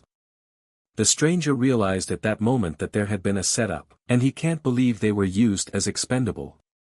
And now they were just bait in this battle. Sohun said he thought the warrior realized they had been tricked. The stranger lost his temper and attacked, telling him to shut his mouth. Sohun did not play with him, and at the appropriate moment his blade swung, and cut the stranger to pieces. The stranger in this battle was left without an arm. He already realized that he had no chance against this guy. The stranger fell to his knees and realized he couldn't move. And this guy's blades have paralyzing poison on them. Sohun approached him and said, how famous does he have to become for chumps like them to stop coming here to forfeit their lives? It's even better this way though, the more dirt he removes, the cleaner this world will be. The stranger humbled himself and replied to have the boy kill him. Sohun looked into his eyes and asked what he wished for death. Did he know that he knew witchcraft, he would have cured these wounds easily. So he asked him one last time. Who has sent him? The stranger made up his mind and answered that it was the assassin known as the invisible flying dagger. Sohun got the information and killed him by saying invisible flying dagger, then it turns out the assassin sent by another assassin. Sohun said that he must be watching him now. Sohun started looking around to see him. Sohun said it looked like they had a rat in the house. The killer was watching him and said that he seemed to want to spare him but ended up killing him. Killer was watching the battle through binoculars and said this guy has no brakes at all. Chu asked that he needed to find a way to lure out the leaders of the Northern Wolf Clan and the Sun Dragon Association. Sohun replied that was correct. Chu asked, what on earth happened? Why such measures? Sohun replied that someone had sent an assassin to him. Chu was surprised and asked if he was okay. Sohun replied that no, he died in the square. What does he think? Chu said that means he needs to think of a way to draw him out. He has an idea. It's a meeting of the heads of the organization. Sohun was surprised and asked, chapter meeting? Chu replied, yes. They are no longer held now, but it used to be an annual event. All the leaders of the Dark Path faction are present at this gathering, and they are accompanied by martial arts masters. Plus, based on who shows up to the meeting and who doesn't, they can figure out which faction is more of a threat. Sohun asked that Chu was suggesting that the meeting be organized again. Chu confidently replied that this was correct. Sohun said that was not a bad idea. Chu replied that in that case he would look into the matter. And then there was a knock at the door. It was Dogon. He told Sohun that he had brought some food. Sohun replied that he kept wondering when he would show up. Chu made up his mind and said he would probably go. Sohun told him to eat before he went. Chu was surprised at such a suggestion and blushed. Sohun said for Chu to keep him company. Chu thought about sitting next to the master. Sohun asked Chief Dogon, they'll have enough food for tonight, right? Dogon replied that absolutely. Besides, he had brought some fine wine with him. Sohun said that it was excellent. Sohun saw that Chu was hesitant to sit with them at the table. He told him to sit down with them again. They were sitting around drinking at the time. While the killer watched them and looked to attack. The killer realized that this guy had been assassinated recently, and he was drinking wine so calmly. Crazy. Plus he knows he's here. The killer said he was an idiot. And said he was gonna send him to hell tonight. The guys went out for some air and Dogon was telling Sohan to show him tomorrow. He's in the shitter, after all. Sohan replied that he was completely sober, and also he must keep his promise. Dogon remembered how he had said he would show him this dance once he had dealt with the clan. Dogon remembered what he had said then, didn't he? Sohan asked the cook if he remembered him, didn't he? Dogon answered of course. He asks if he is in his condition. Could they wait until tomorrow after all? Sohan looked at him and replied not to worry. It would just be a drunken dance of the night blade. Sohan immediately began to demonstrate this beautiful dance, which is over 100 years old. Demonstrating the elements of the dance he remembered being told to go smoothly at first. And then faster and faster. Sohan displayed it all to the elements with such dignity and enjoyment that he shone in the middle of the square. And in a moment he remembered the girl telling him to change his walk now. And he started to show it. Sohan at such moments imagined live as he danced with the girl who had taught him this. And they end up expressing respect. Sohan was very glad that he repeated those very movements again and remembered. The girl told him at the time that he was doing great. Even better than her. She's so proud of him. Sohan asked loudly, where did that leave them? Dogon was watching this at the time and froze for a few moments with his mouth open. Dogon came to his senses and told Sohan that he simply had no words. Everything is exactly as it was before. Unbelievable. Dogon suggested to Sohan that they go back to the outhouse. After all, it was already getting chilly outside. Sohan told Dogon to go. He would stay here for a while. Dogon turned around and started to walk away. Sohan did not leave and lay on the ground looking at all the stars in the sky. At such moments he remembered all his own. The assassin at this time was watching him from the roof and pondering why he was always doing some unknown wild thing. And he reeks of alcohol so badly that he can smell that insignificant and annoying odor from here. It was as if he was waiting to be killed. The killer made up his mind and said that the master in this house is the Baron himself.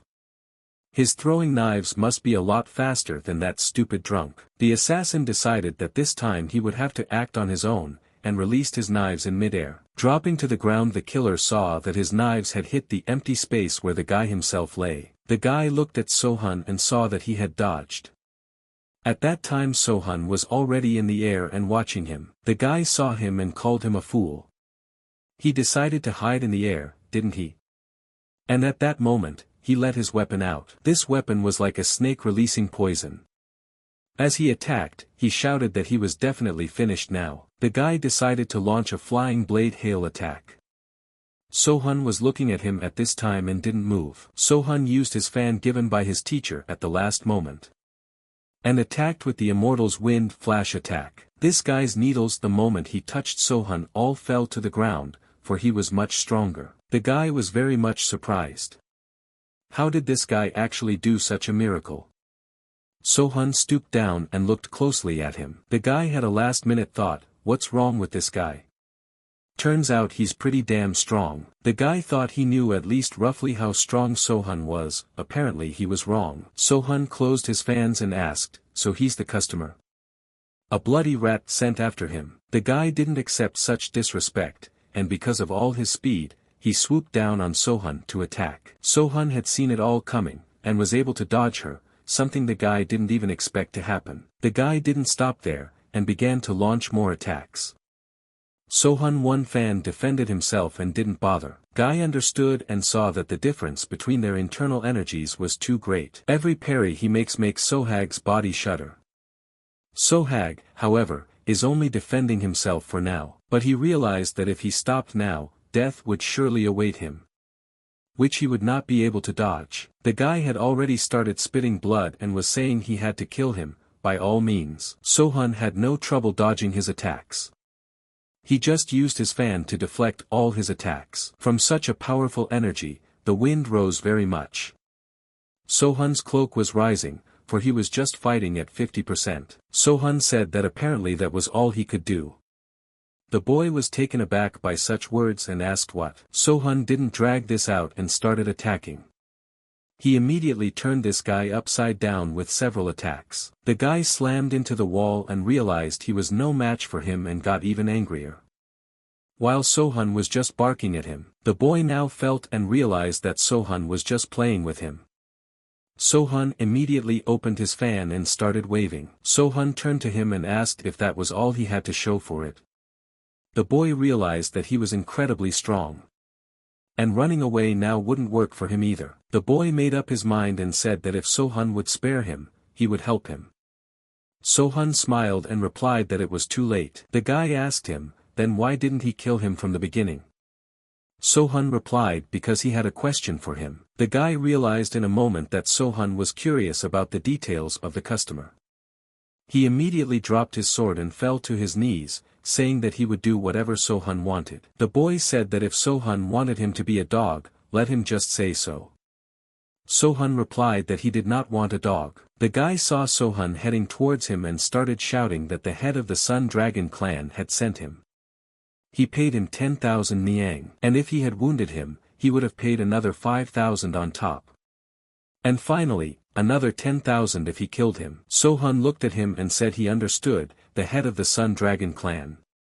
The boy asked, was he going to spare him? Sohun shoved his sword at him with his foot and told the lad that this was his reward for such a quick response.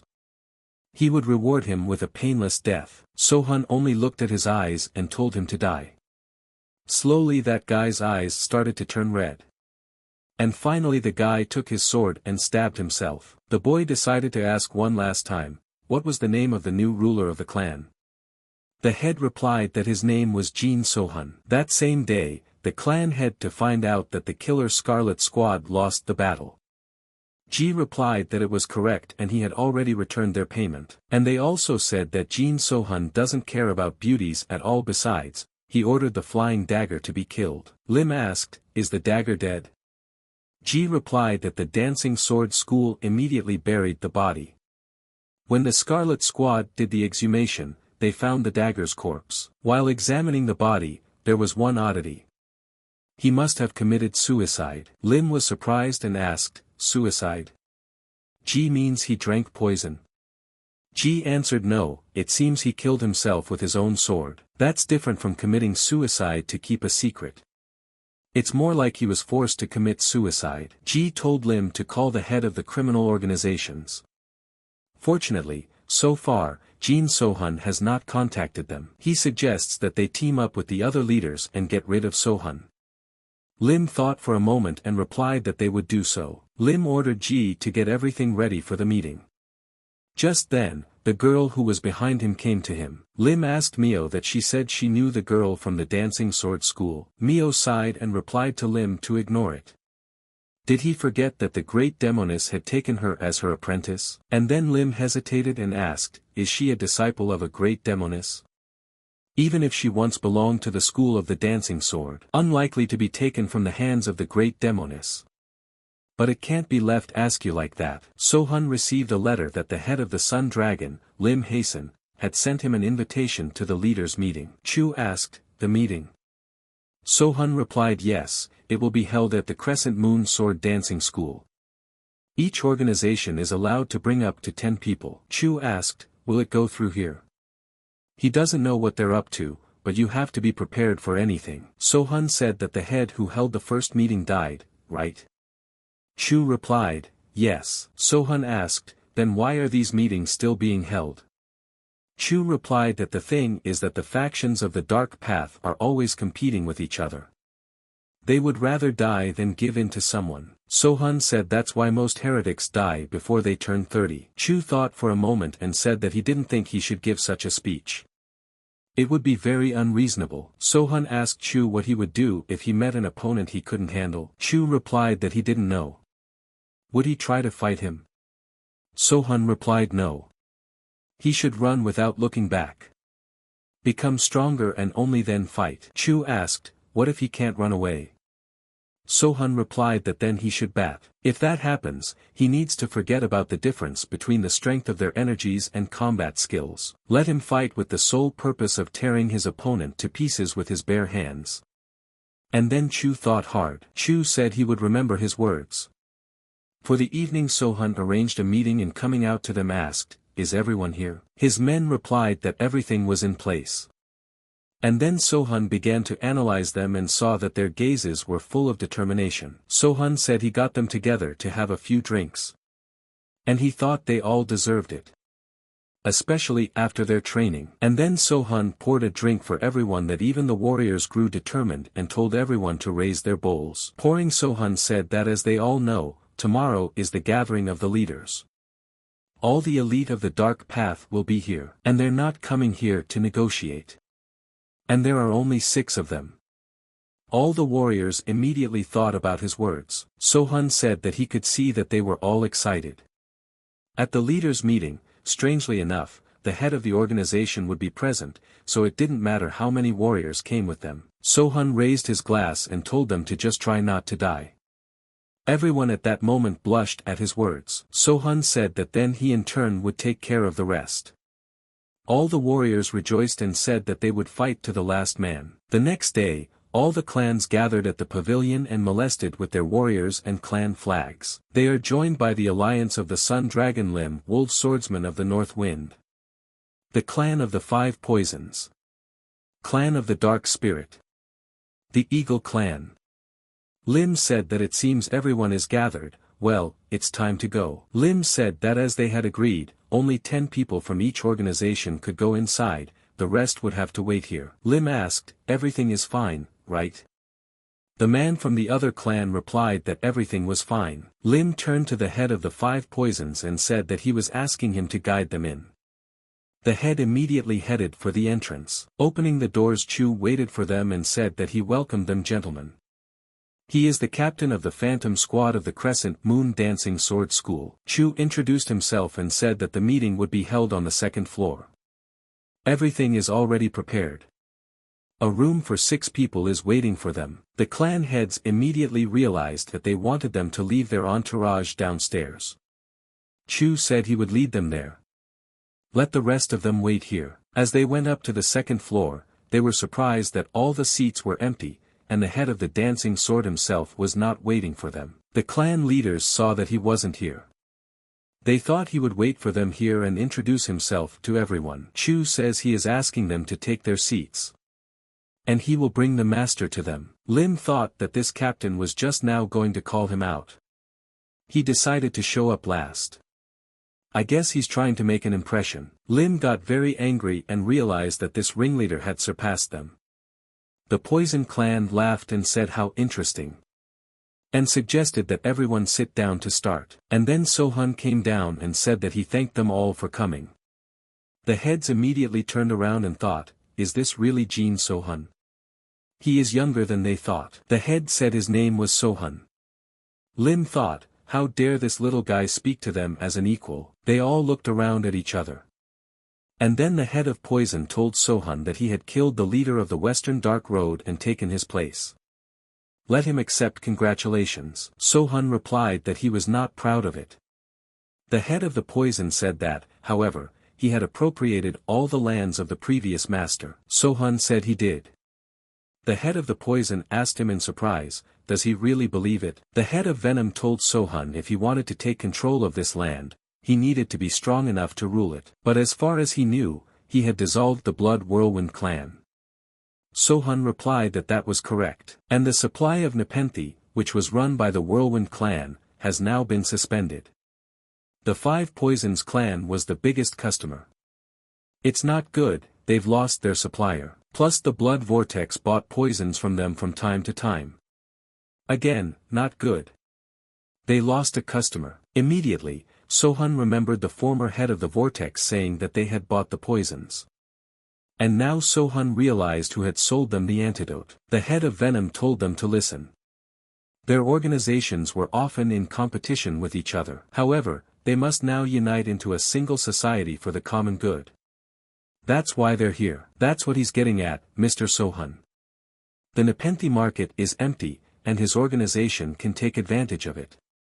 What does he say to that? Sohun thought and replied, who in short he just wants to take over part of the street, right? And then one of the clan leaders slammed his fist on the table and told Sohun to show some respect, and called him a puppy. He asked Sohun. Who gave him the right to speak to his elders like that? Sohun asked in surprise. Right? Sohun told the head that he was still going to teach manners. Can we stop sitting here and rolling each other's balls? It's time to get down to business. Sohun saw everything in their eyes and said that they were not very brave guys. So he decided that he would start first. Sohun said they had two choices. Either they all obey him or he will kill them all. Either they join him or let them attack. And then the head from one clan said it was some 2 chairs. Sohun said they could attack all at once or one at a time. According to the traditions of the Dark Path factions, the winner takes all and the loser will submit to it. The clan head said that if they attacked him all together. Sohun interrupted him and said that if they attacked in a crowd, he would kill them all. Everyone was surprised by his words. And then Sohun said that, to be honest, he hoped they would all attack at once. The ringleaders wondered why he had so much hubris. He really expects to defeat them all. And then one of the heads stood up and told Sohun that he was a swordsman wolf, and he decided that he would fight him one-on-one. Sohun immediately got up from his chair and told the wolf swordsman to come over. The wolf swordsman didn't bother much, and that very minute pounced on him with his attack. Sohun immediately pulled out his blade in the moment, and with a movement of his hand, he blocked his attack in a second. All the ringleaders were very much surprised by such actions. Sohun did not lag behind and began to attack himself. The sword wolf tried with all his might to repel his attacks, but he found it all very difficult. And then the wolf swordsman stopped with thoughts of what it was now. Why his sword had gotten even heavier in a second. It's hard to fend off his attacks with such a light weapon. Sohun is much stronger than him. And then the head of Venom saw that Wolf was being squeezed. If even Wolf couldn't handle it, the other head would go along for the ride. The heads realized and saw that they had a chance as long as the swordsman distracted him. Immediately they crossed glances with the old man of poison. Sohun was pushing a little more at this point, which the wolf swordsman began to get scared and realized that he wouldn't be able to pull it off for long at this rate. The wolf swordsman decided and realized that he needed to find vulnerability. And that's when Wolf used his crushing attack of amplified swing. But the others weren't left out either and attacked with a phantom thread, a poisonous volley, all 3 of them. Sohun saw the others jumping on him too. The wolf saw that 2 more guys stayed back. Sohun didn't spare them all at this point, and with his crushing attacks, he cut all the attackers to pieces. The old man also released his poison with an attack. Sohun stopped for a second and began to repel his attack. The old man rejoiced at that moment. He saw that he had hit the target with his poison. Sohun couldn't fully fend off the attack, and let one part of his body go uncovered, and the old man hit right there. The old man began to cheer and laugh at Sohun. He said that Parnasha is quite strong, yes. But now he is poisoned by his 5 poisons.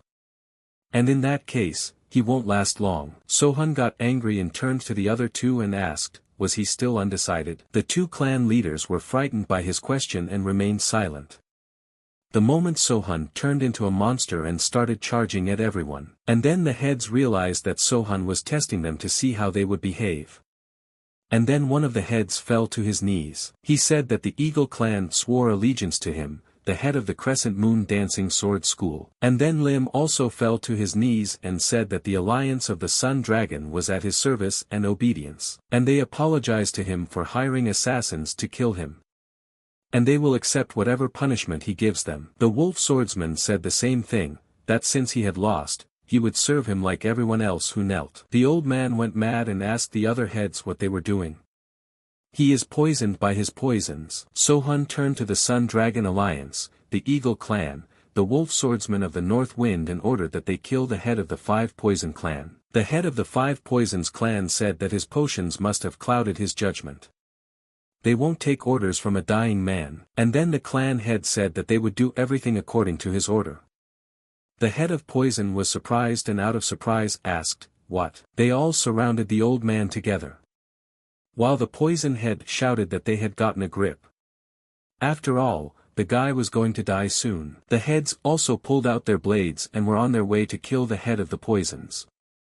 The old man was thinking at this moment, how did everything come to this? The old man asks them again, are they crazy?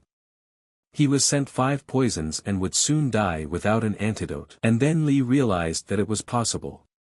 However, a poisoned man could not look so horrifying. He looked more like a demon about to devour them. The warriors immediately readied their blades to bid him farewell in one motion. The old man saw that they were all throwing themselves at him, so he stepped back and started fighting them with his poison. The old man did not have time to repel all the attacks, and out of fright he shouted for them to stop. And no one was going to obey him and attacked. Lim realized that this old man was an idiot himself who didn't realize what was happening now. He's not poisoned. He's only testing their abilities. If they can't prove their usefulness, they will all die an agonizing death soon. Lim thought that if he, the scent assassin, wanted to survive, he needed to kill him with his own hands. And then Lim in flight decided to use the Sun Dragon's killing blow. The old man saw this and realized that things were bad. The old man did not have time to repel this attack, and from his blunder he dared his arm from Lim's attack. And at that moment all the heads emptied their swords into him, and pierced him from different sides to kill him finally. And lastly Lim decided to end it all at once. He decapitated the old man with his attack so that he would surely die. And then they all appeared before Sohun, and Lim said that he had killed the head of the 5 poison clan as he had ordered. Just then, Sohun walked up and addressed the head of the alliance. Lim immediately replied that he was ready to listen to orders. Sohun says that he was the one who was supposed to die in that meeting. He is faithful that Lim himself knows why. And then Lim realized everything and kneeled down and said that he knew everything. And again he asked for forgiveness from the chapters. Sohun said he would keep an eye on him. Lim lowered his head before him and answered what he had heard. Sohun ordered the wolf and the eagle to call off their boys and have them all drink with him tonight. Sohun ordered them to follow him. And then he saw that the head of the dragon had stayed behind and said that he was also concerned. Lim bowed to him and said that he thanked the master. Immediately they all sat down at the table to drink. But only Sohun himself was left alive. Sohun at this moment thought that they had obeyed him, but, here was the Ghost Sword clan, using force. He wondered at times like this whether to kill them or subdue them. He decided he would spare them all for now. In the morning, the leaders began to come to their senses. And immediately Sohun asked them all, "Are they awake already?" Lim thought at this moment, how long had he been asleep? Had the other 2 fallen asleep too? And then Lim thought, had they been poisoned while they slept? Sohun said they were sleeping so soundly that he didn't want to wake them up. Lim immediately apologized. Lim thought that if he had decided to kill them in their sleep, they would have died without knowing how they accepted death. And then in a moment the eagle woke up and said that he was asking the head for forgiveness, because he had accidentally fallen asleep. Sohun told him not to worry about it. Sohun realized that they had already realized that he could take their lives at any moment. Sohun asked them, where were they at?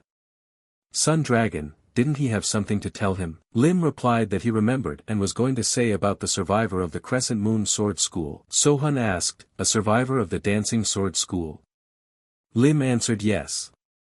She was the lowest ranked martial artist, so no one really knew her. But the great demoness took her as her apprentice. Sohun asked in surprise, the great demoness? Lim said he thought she used a pseudonym, but it slipped his mind. Sohun said to the head of the Sun Dragon Alliance. Did he expect him to fight the great demoness by offering this information? Lim replied, of course not. He had heard that Sohun was looking for survivors. If he decided to fight her, he would also support him in the battle. Sohun asked him if he knew where the great demoness was now. Lim replied that he would tell the servants to look for her. Wolf immediately said that there were rumors that she was somewhere in the Channon Dark Faction's territory, so she could be found in no time. Sohun said that the great demoness takes only beautiful girls for valuables. And of course, they have to be virgins. They also say she kills students who lose their virginity. Except for her high standards of beauty, there's no idea about her. Regarding how he will spare or kill, even if they are divinely beautiful, she can still kill them. For example, for being rude. Nothing and no one limits her. That's why she's a demon and crazy. Even though she is completely insane, she is called a great demoness because she is so damn strong. Channon will not call her a great demoness in the near future. Immediately, everyone replied to the Lord that everything was correct. Sohun realized that they were only called apprentices. The demoness doesn't teach them how to fight. She simply nurtures their internal energy to a certain degree, why then absorbs them, preserving their youth. But in such moments, Sohun doesn't know who has become her student, but he is obliged to save her at the cost of his life. In the morning, Sohun brought his men up and asked what they all thought of yesterday's clan leaders. They were all surprised by this question and were silent. Sohun replied that they understood why they needed to become stronger, right? And then the warriors replied that they understood. Sohun said that they should not be discouraged about it. The dark faction does not bet on their abilities, but on their interactions with each other. Therefore, he has a separate role for them. And Sohun also added that they only obeyed him, not the leaders. Of course, he must still respect them as long as they hold their positions. Let them all remember it, whatever they do from now on. And then all answered that they had heard the Lord. Finally, he decided that he would meet the demoness. Chu asked that the head was referring to the demoness of the 4 great demons. Sohun replied that this was correct. When he saw the faces of the others he was surprised and asked them what was the matter. Chu replied that he was concerned. It wasn't that he doubted him, but the 4 great demons were people that even pure factions couldn't catch. Sohun said that's right, the 4 great demons are like that. But that title, soon to become 3 great demons. At this time, Sohun arrived at the Channon faction Azure Coast Plum Pavilion.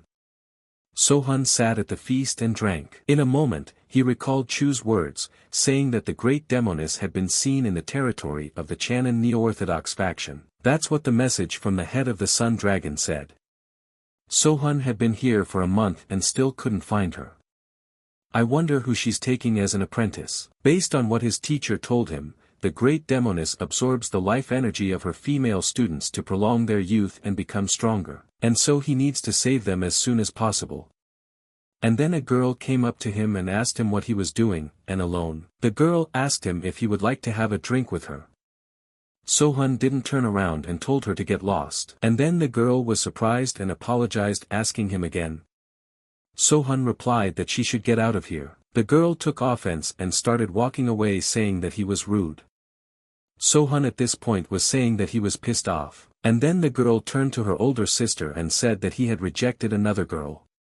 How many have there been? The older one told the younger one not to bother herself with such nonsense, let her just enjoy her drink. Junior said she wanted to do it, but she couldn't take her eyes off him. Really, he's very handsome, isn't he? The older one said she had had enough. The younger one started to smile and told her sister that she was right. And then eldest started drinking and not controlling herself. Junior told her sister that she was acting a little differently today. Is something wrong? After all, she suddenly says she doesn't want to go back. And she drinks so much, even though the teacher told them never to try alcohol. What were the thoughts that plagued her mind? The older one turned to the younger one and asked, had she ever seen other older sisters die? The younger one answered no. The teacher said they were taken by the demon of lust, one of the 4 great demons, or killed by the pure ones. The older one said that's what she was saying. The truth is, they never saw them die. None of them had ever seen an elder die in all that time.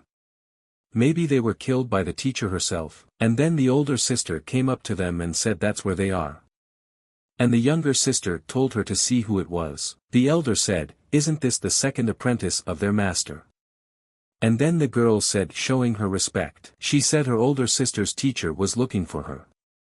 The older one asked her, didn't she? Okay, she'll come as soon as she's done with that. Since she's already here, let her sit down and have a glass. The girl says she has to go immediately. She's totally furious. And then the elder turned to her and asked her, did she hear her? Either let her drink the good way or the bad way. I mean, she has to finish it anyway. What would she choose? And then she made her peace and sat down at the table with them. The older one said she should have done that from the beginning. And she can't seem to get along with her. I wonder if it's because she was found in some asshole cult. And then the girl turned to her younger sister and told her to just listen to her expression. And then Sohun heard everything and thought over the words asshole sect. The younger one said that the face of the second elder sister always expresses the same thing. And then Sohan approached them and asked if he could join the lovely ladies. And then the elder asked, "What a trivial question. Aren't you ashamed of yourself?" And then the girls said that the teacher told them not to socialize with men. And immediately they all fixated on him. Sohan realized that he had come because he thought their asshole sect was the Sun Dragon Alliance. And since her master said not to socialize with men, there was a good chance that they were apprentices of a great demoness. They look pretty young. I wonder if she was the one who was taken away from the dancing sword school when he was kidnapped. It doesn't matter. If he's from the dancing sword school, he has to save her. And then the eldest asked Sohan that he seemed to be interested in the other older sister. If that's the case, let him sit with them. Immediately the girl didn't like it and shouted to her elder sister. Sohan interrupted them and said that the drinks were on him. The elder said that she could take care of herself. Sohan replied that then he would let her take care of him. The older one said that wouldn't do. She asked him who he was. After all, is he acting like this even though he knows who they are? Sohan replied that he was here for a woman. And then the elder was surprised and asked who he thought they were. Sohan says that's not what he meant. He's looking for the girl that the Sun Dragon Alliance disguised as a man. And then the girl heard it and blushed. The elder asked the girl, does she know him?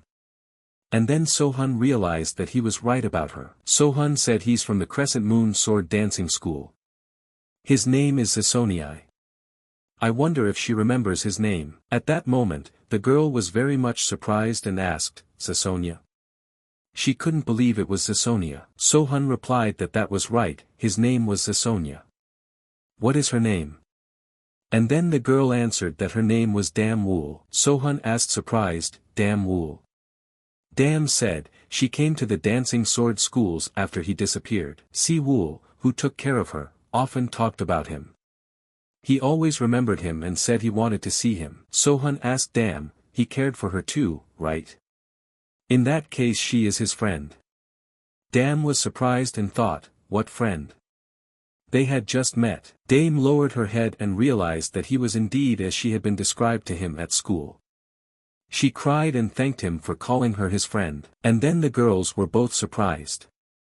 The younger one told the first sister that the second sister was crying now. Dam said he needed to leave. If her mistress found out he was here with them, he would be in trouble, to put it mildly. Dam immediately turned to the first sister. The older one asked her what was wrong. Dam asked her not to tell Madam about what had happened here. He asks her like a little sister. The older one hesitated and thought, is this the Snow Queen asking her for a favor now? The elder took it all in and said she would keep quiet. Sohan asked, her mistress is a great demoness. Immediately, they were surprised. Sohan said that then her cultivation technique should be a golden mystic jade art. She must have told them that only virgin girls who hadn't had intercourse with a man could quickly build up internal energy with the true mystical art of eyeing. Is he right about this? Dam was surprised and asked him how he knew about it. Sohan replied that it was possible anyway, they didn't know that the great demoness absorbed the energies of virgin girls. Immediately, they all froze in the moment. Sohan continued that she was absorbing not only their internal energy, but also their core energy. This technique was originally called true demonic purification art. Dam didn't believe it and said that it was impossible and asked why would MS. And then the younger one turned to the first sister to say something. This man is slandering their mistress. The older one asked Dam why she wasn't surprised, did she know about it too? Dam replied that not really. She didn't know the details, but she was thinking about how strange it was that mistress didn't age. The younger one asked, what does she mean? Second elder sister, does she mean that he is telling the truth? At that time, mistress asked her students in her own voice where they had disappeared to. The girls immediately became frightened at that moment. Dam turned to Sohan and said their mistress is here. Have him quickly hide somewhere. The older one told the boy to listen to her. If he delayed even a moment, he would lose his life. Immediately Sohan took a jug and poured himself a drink. Dam shouted to him that this was not the time to drink wine. Just then mistress appeared and said herself that it was too late. She immediately saw that they were all sitting with a man. Sohun saw her and was surprised that she had personally come here. Immediately the girls fell on their knees and greeted her. Mistress asked her students what was going on here. The eldest replied that he suddenly wanted to join their table, bringing alcohol. They were telling him to leave. Let mistress ignore him. And then the mistress said that to think he wanted to drink with her students, let them kill him now. The girl thought and said that he thought he was one of the Chanano faction of the Dark Path, wouldn't that be reckless? And then the mistress replied that it would not. Did the mistress say she was imagining things, or was the girl getting feisty these days? It often happens when people learn the mystic arts. And then the girl realized that she had noticed her change in mood. Mistress said that just as they were about to find out what she had accomplished, someone from the Chanan faction would be perfect. Let her kill him to purify her heart. Then she will forgive her for what happened today. And then Sohun said that he could not verify that a teacher could so easily order his student to kill an innocent person. And then the lady was surprised and asked, what? At this time the girl was thinking, what on earth is this guy doing? Mistress said she wondered, did he even know who she was? And then Sohun drank his wine and told her to get off in a haze. She's so stinky that he can't have a proper drink. And then mistress started laughing and said apparently he's crazy, is she right? And then she moved even closer to him and said she wondered how she could best finish him off to appease her anger. Mistress has seen and known men like him. Right up until the moment of death, they all react the same way when they see her face. Mistress immediately used her red eye and realized that he wouldn't even know how he was going to die. And then Sohun smiled and told her to put her veil back on. And didn't she hear him tell her to get lost? Mistress didn't like the way Sohun was talking to her. So she immediately decided she needed to teach him a lesson and attacked him. Sohun immediately reacted and hit her back. The clashing double attacks scattered them in different directions.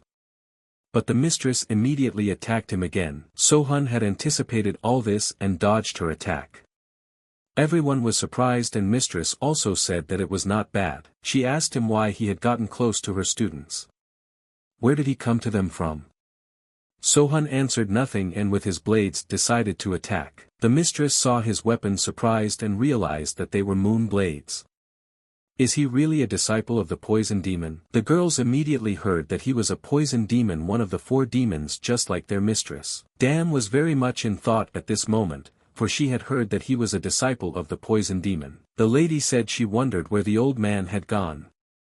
She now sees that he was training his successor. She said it was poisonous demon lowly of him to send that boy to her. Have him come out at once. Just then Sohun smiled and said, he is not here. The mistress asked in surprise, he is not here. How dare he behave so defiantly when his master is not even around? Sohun replied that it was not that important.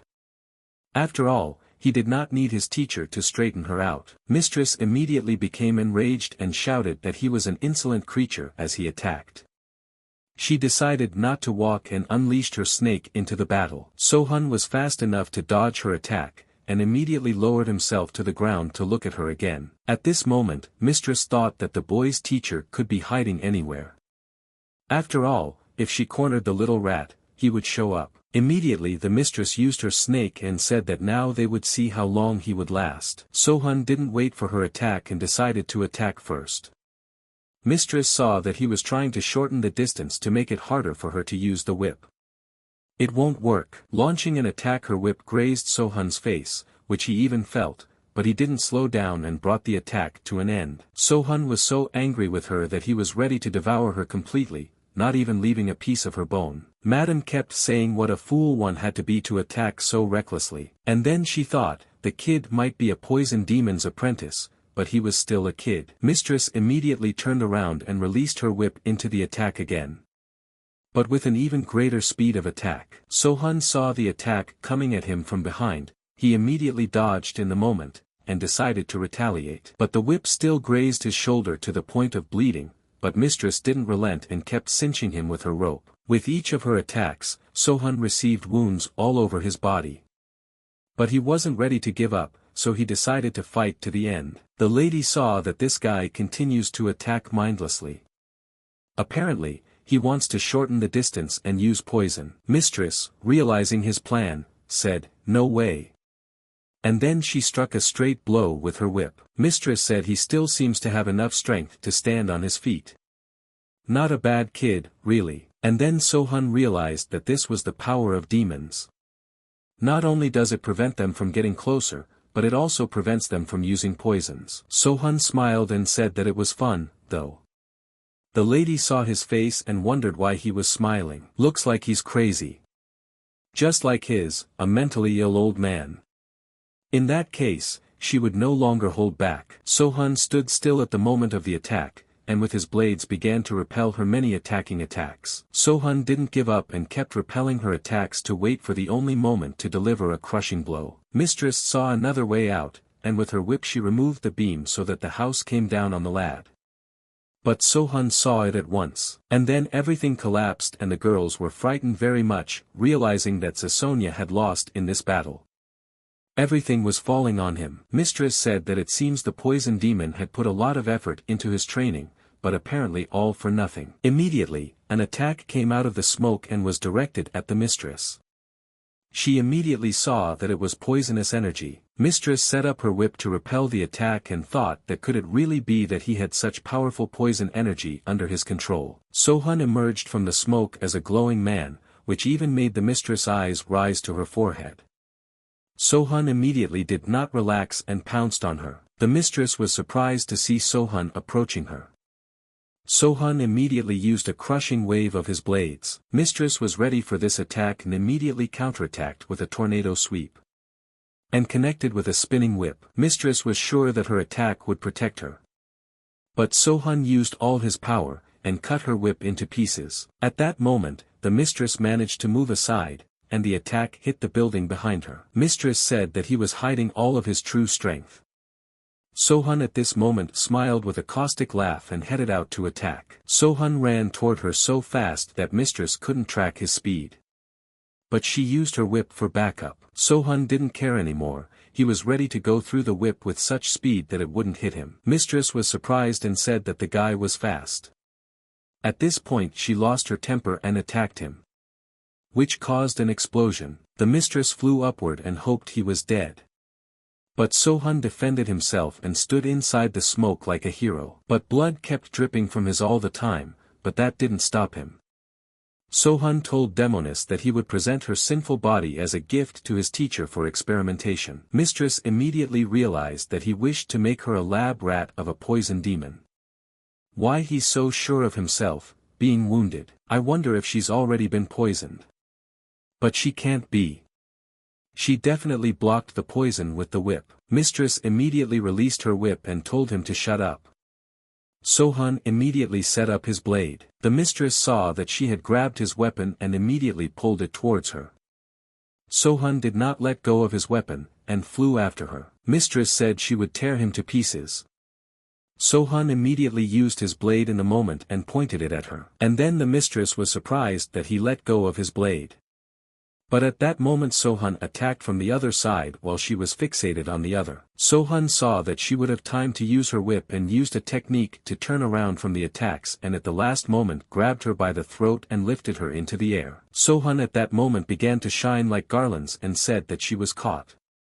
And then the mistress wondered if she had fallen for this trick. Sohun only craves death for her and said that there are only 3 great demons from today. Mistress realized that it was over and told him to stop. Sohun did not listen to her and strangled her with one hand. After snapping her neck, Sohun tossed her body aside. Everyone was surprised that he had handled the great demoness. And then the messages reached the stranger and she asked, what did the great demoness lose to the demon of lust? It was the head of the Channon faction named Gwasejok. The servant replied to the gentleman that it was true, such news had arrived. Gu Sa said that they say the great demoness lost last night. Gua asked, why would a lust demon kill a great demoness? Gu replied that they say he came to her female disciples with alcohol. And he was caught by the demoness while looking for her students, so a battle ensued. Gua asked Gua, is he sure it's a lust demon? Gu said yes. Doesn't that make sense? Who else would be able to handle a demoness? And her female disciples are famous for their beauty. However, he did not touch them, they followed him of their own free will. Gua said he would ask again, did the demon of lust kill the demoness? Gu replied once again to the gentleman that everything was correct. She was killed by a young guy, apparently he had changed his appearance. There's no other way to explain it. Gua said, these 4 great demons. It was only worth it for him to relax for a second. How dare these brats cause confusion in the Channon neo-orthodox faction. Sohun and the girls set off from there. When they arrived at the pavilion, Sohun set up a table for them to have a drink. Dan turned to Zasona and asked him how did he become a disciple of a poison demon. Sohun replied that he had been kidnapped. Dan was surprised and asked, is that why he disappeared? Sohun replied that she understood correctly. One of the 4 great demons stole him. And then the younger girl said, is Zohan's teacher really that scary? She had heard a lot about him from Mistress. Sohun replied that he was. His obsession with experiments knows no bounds. He conducts them on living people. And he's never satisfied. And then Sohun realized that thanks to his resistance, however, the teacher had gotten carried away and the kidnappings had stopped. Sohun said that he wanted them not to tell anyone that they were disciples of the great demons. Because there is no place in Jianghu where disciples of the 4 great demons are welcome. The Orthodox will hunt them down if they find out about it. And then the elder girl replied that they had heard him. But she wondered, what had he done with the whip of the 100-dragon mistress? Sohun replied that he had taken care of it, as well as the demoness body. And then Dam was surprised and said that it was a powerful weapon. Sohun replied that this was true, and it had taken thousands of lives, including innocent lives. Besides, more than one martial artist of the Orthodox faction had fallen from this whip. If anyone sees this whip in his hands, all the dark and light paths will come after him. Sohun got up from his chair and told the ladies that it was time for him to go and wished them a good evening. Sohun needed to relax, so he immediately went to take a jacuzzi. Sitting in the water, he realized that hot springs felt much better now that his wounds were healed. And now in a moment he wondered how his teacher would react when word spread that he had single-handedly handled the demoness. At this moment, Sohun saw a few suspicious guys who were wearing tattoos lined up in front of him. And then Gu himself came in and introduced himself, saying that he was showing his respect to the demon of lust. Gu realized that this demon was unrivaled in face-swapping techniques. He must be amazed that he recognized him. Sohun asked if they were for him. Gu replied that is correct. Sohun asked, who is he calling this demon of lust? And then Gu thought and realized that he seemed to have made a mistake. Sohun immediately got up out of the water and everyone was surprised. Gu saw and imagined those horrible wounds, if they were from all the warriors he had passed, then. Gu asked, Mr. Raging Demon. Sohun immediately came out of the water and said that Gu was just a real jerk. Gu immediately started looking at his body, which was covered with scars. Gu said he knew it, there was a lust demon in front of him. Sohun became very angry and immediately looked at him strangely. And then Gu met Gu and told him he'd rather just die. And called him a disgrace. Gu fell to his knees and said in shame that he apologized to him. Gu said that not only did he manage not to find out anything, but to come back with his face like that. Here in Channon, his abode, Gu replied that he asked him nicely and then he beat him up. His hand is heavy, to say the least. Gu immediately got angry and asked who the hell is he. Gu replied that he has a bunch of scars all over his body. This is the body of a battle-hardened man. Given its explosive nature, he thinks it's a raging demon. Guo was surprised and said to let all 4 great demons die. First the lady, then the boy, and now this psycho. It's like the dark path is some kind of back alley for them. And immediately ordered them all to be rounded up. The warrior told the Lord that it didn't matter if he was one of the great demons or not, but the demoness had lost to him in a one-on-one battle. Guo asked him, what did he think this faggot would be able to fend against the entire Channon neo-orthodox faction? And this one let them send him to the kitchen, let him serve the food. And immediately the warrior said that he obeyed and let Gu stand up. In the morning, the girls asked Sasonia if he had a good night's rest. And then the elder sister said that he was the demon of lust. He must not have slept at all. And then Sasonia said, how many times do I have to tell you, he's not a demon. And then Big Sister laughed and said, of course, of course. And then Zasonia said that he was not his student. And then the girl said that she seemed to read his mind. And then Junior told Senior that she was behaving unusually. Sohun felt something at that moment and looked towards the window. At this point, there were a lot of people gathered in front of the pavilion who had come for a reason. It was Go, with his large army. He angrily ordered his men to bring him his head. A few people went into the pavilion to get the guy outside. But after a couple minutes, they were out of there like corks. And then Sohun came out and asked, who dares to disturb him so early in the morning? And then Go asked him, is he a raging demon? Sohun sighed heavily and said one more word and he would become one. Yesterday he was called a demon of lust, today a raging demon. Gwa asked the guy that it wasn't him. Sohun immediately replied that of course not. And then Go introduced himself and said that if the guy is a raging demon, then who is he, and why is he causing trouble in Channon? It's his territory after all. Sohun replied that he was a Chenyang Nightblade named Jin Sohun. Guo was surprised and asked, Nightblade? Guo said the guy is talking about Chenyang where the alliances of the Sun Dragon and Blood Whirlwind clan are located. Sohun replied that this was correct. Guo asked, and what did the Chenyang man forget on his land? Does his master know he is here? Sohun asked, why would they know? After all, he was their lord himself. And then Go was surprised and thought that this brat was their leader. And if this guy is telling the truth, it would be stupid to bully him. Did Guo tell Sohun that he must be the leader of the faction on the Shanxi border? Could he inquire as to why he had killed the demoness? Sohun replied that he shouldn't care. Guo accepted this and said that in that case, could he hand over the disciples of the great demoness to them? They have unfinished business with them. And then Big Sister came out and said that they guys seemed to have grown balls as soon as Mistress was gone. And then all the warriors with Guo were surprised to find out that they were her students. With such beauties, anyone could become a demon of lust. Guo asked what was their connection to each other. Sohun immediately replied that it was only the past. Guo clutched his hand with nerves and realized that this guy was pissing him off. Guo said he realized that they knew each other. However, if they want to avoid unnecessary problems it's better to let the guy give it to him. The elder realized that they weren't close enough yet for him to go up against an entire faction alone. And then Sohun replied that it was not going to happen. It was not in his plans. The girls were immediately happy to hear these words. Guo immediately lost his temper and said that he was the law here and always had been. And always will be. And then Sohun revealed his fan and said that he was the law of the dark path ruling here.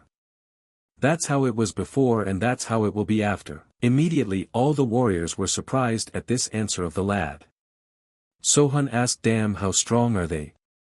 Should he worry about them during the battle? And then Dum replied to Zasona that they could handle it. The eldest also said that it was exactly like that. They are, after all, apprentices of a great demoness. Sohun said that there seems to be a storm coming. Guo asked the guy what is he even carrying. He immediately with the girls attacked them. Everyone was surprised to see such a performance. Sohun in the air at the moment sent a storm of venom at them all. Guo seeing this in a moment grabbed his blade and used a slashing gust of wind. But everything was useless against such an attack from Sohun. The girls weren't left out either, and with their whips swooped down on the others to get rid of them once and for all. Guo was surprised and saw that the disciples of the great demoness were so strong. Sohun immediately walked over to him and said, he reflected the slashing gust of wind, not bad. Go saw him and became even angrier, and began to launch his attacks recklessly. Sona immediately used his fan and repelled the attack. Go didn't stop there, and launched a barrage of attacks from him. But Sohun was even stronger and repelled all his attacks. Sohun told Go that he still thinks he's the law here. Ridicule. Guo hearing those words got angry and shouted at him to shut his mouth. Sohun didn't mess with him much, and using a hook he launched a fan attack on Guo's liver. Guo stopped and realized that he couldn't feel his hands anymore. This brat is so strong that it's hard to resist him. At this time the girls didn't stop and killed everyone in the way with their whips. Go saw that he was losing and realized that these chicks were strong too. At this point the girls fought like it was the last time, they were up against men with a lot of experience in combat. The girls sensed and said these guys are pretty good fighters. Apparently they're the captains of these assholes. Sohun watched them and thought that the girls could definitely handle them. Guo looked at him and saw that he wasn't focused on the battle at all. Guo decided to take advantage of this moment, and immediately ran to attack. Realizing that he should not be underestimated, Sohun had anticipated this and easily used his fan to attack. Guo was very surprised that his attack didn't do anything. Sohun would not leave him in a relaxed state and decided to act on his own to exhaust his body. Guo was frightened and thought of stopping this battle. After all, he saw that he was barely reflecting his simple lunges. Guo said loudly at the top of his voice that he would not lose. He immediately pounced on Sohun, hoping to kill him. Sohun responded with a mutual attack. But Guo's sword could not stand up to his fan, and shattered at the slightest touch. Guo was sure in the moment that he had done everything, but seeing Sohun's weapon in whole condition and his broken and he was surprised. Sohun embarrassed him and told him to stop it. Leaving him lying on his knees, Guo realized that he had exhausted everything of himself, and it appeared that he was no match for him. After all, his weapon is above his jaw. Guo shouted to his men to stop. They stopped.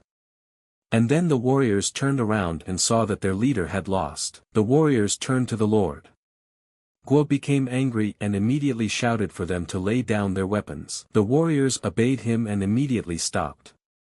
Sohun did not let him go and held him to the last. Sohun told Guo that he would continue to treat him as the head of the Channon faction. However, from now on, he is subordinate to him. And Channon is now part of the Chenyang faction. If he agrees, then they will proceed further.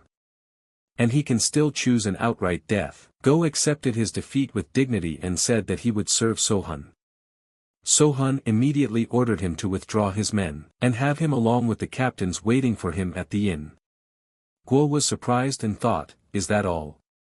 He heard his answer and left. Sohun turned to the girls and asked if they were okay. And then they told him that they were fine. Sohun said they could go back inside then. The captains asked Guo, are they really going to serve him? The captain said it wasn't too late. He scouted the area before they got here. They don't have reinforcements. Also, if he comes alone, they'll have a chance. And they'll accept whatever he tells them to do. Guo said there was nothing to be done. He's stronger than all of them put together. Fighting him, he didn't even break a sweat. And in the moment of battle, he happened to see two swords of his robes. He defeated him using only a fan. And that's what came out in the end, and immediately showed his arm to the captains. He realized that the last blow had broken his arm, and it's not just him. They're no match for the apprentices of the great demoness. And then the captains said they apologize. Guo replies that they have nothing to apologize for. He just tells them that they are much stronger than all of them. And then Sohun came in and asked, did they have time to discuss everything? He thought he had given them enough time, and hoped it had been enough. Sohun sat down at the table and asked Mr. Guo if they had decided everything. Guo was surprised and asked, what is the master asking? Have they not already decided to serve him? Sohun asks him where his bloodlust has gone. He realizes that perhaps his priorities have changed slightly. Either way, he would give him time so he could discuss things with his captains. Guo realized at that moment that he had gathered them together on purpose so that they would attack him. Sohun said they must be upset, so he wants to give them a chance. He's not comfortable with it himself, and he doesn't want to rule over people who aren't loyal to the core. As far as he's concerned, they're useless, and so that they might all try to attack him.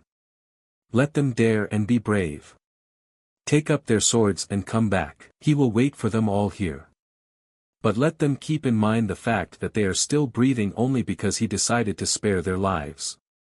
It won't happen again. And then Guo marveled with everyone else and realized that he was much stronger than him. Absolutely in everything. Guo made up his mind and asked Sohun how they should address him from now on. Sohun replied that Mr. Guo decided to make the first move and introduced himself and said that he and the Channon faction would serve him. The captains saw their chief rise and bow. They, too, rose after him and said they would act on his instructions. At the pub, a guy asked the others if it was true that the Channon Neo-Orthodox faction had a new leader, and then the waiter said, "How many times do I have to tell him?" "Yes, the new leader." The guy was surprised and replied that he couldn't believe it. After all, it was rumored to be that young statuesque man surrounded by the attractive female disciples of the great demoness. The other guy replied that that was correct. "But that can't be right.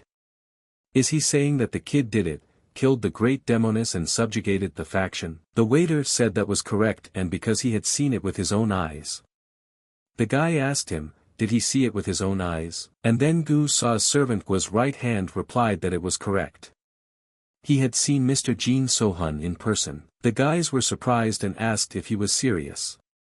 Gu replied that one look at him and he immediately understands everything. He is not an ordinary person, he is outstanding, strong. His whole body was covered with scars. He assures them there is no one in Chanana who can compare to him. Guy asked Gu what was the next step. Gu replied that he reported to the former faction leader, but at that time he didn't know what kind of person Sohun was. He warned his master and told him that this man might be a raging demon. Guys asked, is he one of the 4 great demons? Gu replied, why do they think he called him that? All 3 of them have to read between the lines. He asked him to be careful because he's so damn strong. The boys were surprised and told Gu that he was really wise. Gu smiled and said that he was a good judge of character. He asked the boys if they knew what happened next.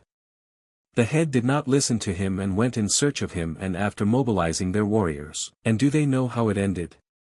He would tell them now. He should have listened to his words. At this time, people were walking near the lake and in a moment they saw the body of the demoness.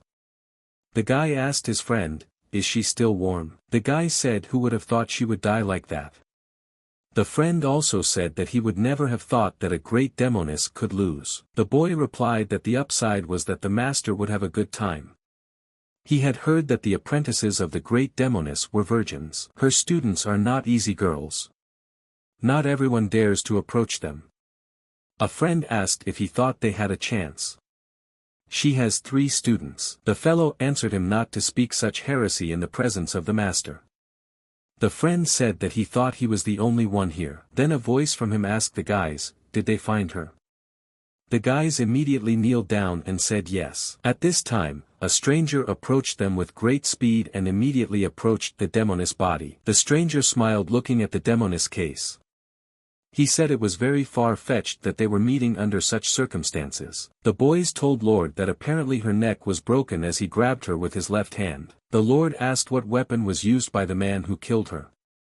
The lad replied that he fought the great demoness with paired moon blades, and used the ash fan in battle with Go Sejok. And then the master wondered about his weapon. The stranger thought that because there were no cuts on her, he hadn't gotten her with his weapon. In that case, he must have either dropped his weapon during the battle or thrown it at her on purpose so that he could suddenly grab her and break her neck. Isn't that one of the cowardly methods the Dark Ones use when cornered? Since the great demoness had fought in the streets before, she was visibly discouraged when she lost. The master asked the boys what they said the name of the man who killed her was. The boy replied that his name was Jin Sohun. The master smiled and said, what a beautiful name. It seems that the immortal witch doctor had raised a monster. The boy asked in surprise, a witch doctor? The Lord replied yes, he is also called the demon immortal, he is the twin brother of the poison demon. Even though they are both crazy, the witch doctor would be more dangerous. If the 4 demons were known as the 4 great psychopaths, then the poison demon would be eliminated from there, and his brother would be led by them. The boy asked the master, what was he trying to say? That an immortal healer was crazier than a poison demon. The Lord replied that he assumed so. Once upon a time, a poison demon was severely injured after being trapped by the leader of the Hubei Alliance. But they got hit pretty good, too. Most of the fighters were dead, and the leader was on his last breath. Then suddenly, an immortal appeared. He was able to cure the Alliance leader. The poison demon asked why he was treating the Alliance leader, but the witch doctor didn't answer. Then he saved the rest of the people without even changing his expression. At the end, he took his twin brother and left. And then he realized that compared to the immortal, the four demons were still sane people. You have to be careful with the students of such a psychopath, because they may have an inkling of how powerful he might be. And then the boys answered the Lord that they had heard him. The Lord asked, and where is he now together with the disciples of the great demoness? The boy replied that they were staying at Song's Inn. Is the master going to attack him now? The gentleman answered no. He needs to watch him a little longer. He's a serious obstacle to the demoness apprentices. There is no rush. Have them keep an eye on Channon from tomorrow. If it's a trap, the immortal should appear soon. The master said that, and about her, they would have to get rid of the body. The boys asked what they should do with her whip. The master replied that they should bury it with her. It would be her gift for raising such fine students. At this time Sohun was having dinner with the girls, unaware that a group of people were following him. Sohun saw that the younger girl was very hungry. Sohun asked her if she was well. Eldest said that they were all so happy since master was gone. And then Junior said that wasn't true. That's just because she's been eating non-stop for days. And she has a very good appetite here. Sohun asked Dam Wool why she was frowning so much. Was her older sister bullying her again? And then the elder told Sohun to shut up. Dam also replied that that was not the case. The fact was that her younger sister had a dream. Sohun was surprised and asked what kind of dream. Dam replied that in her dream their mistress came and said that Sohun had killed her because he had attacked along with the demon of lust. Sohun was surprised and asked that he was fighting her along with the lust demon. Dam replied that it was like that. And then Sohun said that he thought this guy had appeared in her dream because that fool had asked him if he was a lust demon. Dum said that might be the case. Sohun said that he heard that Dummy was working at some hotel. Gua came to Sohun and said that rumors about him had spread all over Channon. Everyone was already wondering about him becoming the leader of the local Dark Path faction. Just then, Gua finished his drink and asked Sohun if he would like to go for a walk. He would love to hear how he was able to defeat the great demoness. Sohun thought for a moment and replied that he agreed. Gua thought it was impossible to be around him before, but now they seemed to be able to find common ground. Besides, he was still as respectful to him. Then the captain came and told the head that Gu Sa had arrived. He demands an audience with the Lord. Gua was surprised and told Sohun that he was apologizing for his subordinate. Sohun replied that he would let him come in. Gua said there was no need for that. Sohun replied that he didn't mind hearing him out. Let him come in here. And then Gu came in all wet and sweaty. Everyone was surprised at his condition. Gua asked Gu how dare he disobey. He was told to stay out of sight. Gu replied that he was asking them to forgive him. Sohun asked that he was the bad guy from the hot springs, right? Gu replied that he was correct. And said that he asked to forgive his stupidity that day. Sohun said it was no big deal. Let him say, why did he seek to meet him? Gu remembered and replied that he wanted to warn them about something. Some people asked him. Gua asked, so what? Rumors about Mr. Jean are spreading at the speed of light. It's normal for people to ask about him everywhere. Why would they want to know? Gu said that this person wasn't just asking, he was digging for Mr. Jean.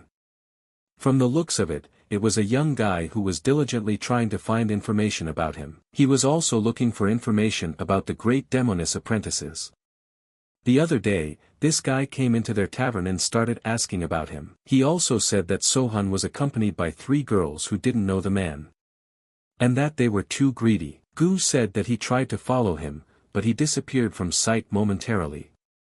Did Gu in the moment think he was coming? Sohun thanked him for the information, because they would need it.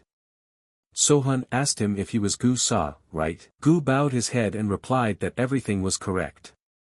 Sohun said that if he has everything, he can go. He is a big good boy. Gu was surprised to hear such words and replied that he was happy to try the Lord. And he thanked them for agreeing to listen to him. And then Gua said it was weird. He wasn't just asking about him, but also about the girls. What does the master think? And then Sohun replied to the head of Go that he had one guess. Guo was surprised and asked what was it. Sohun replied that the faction has a huge information network.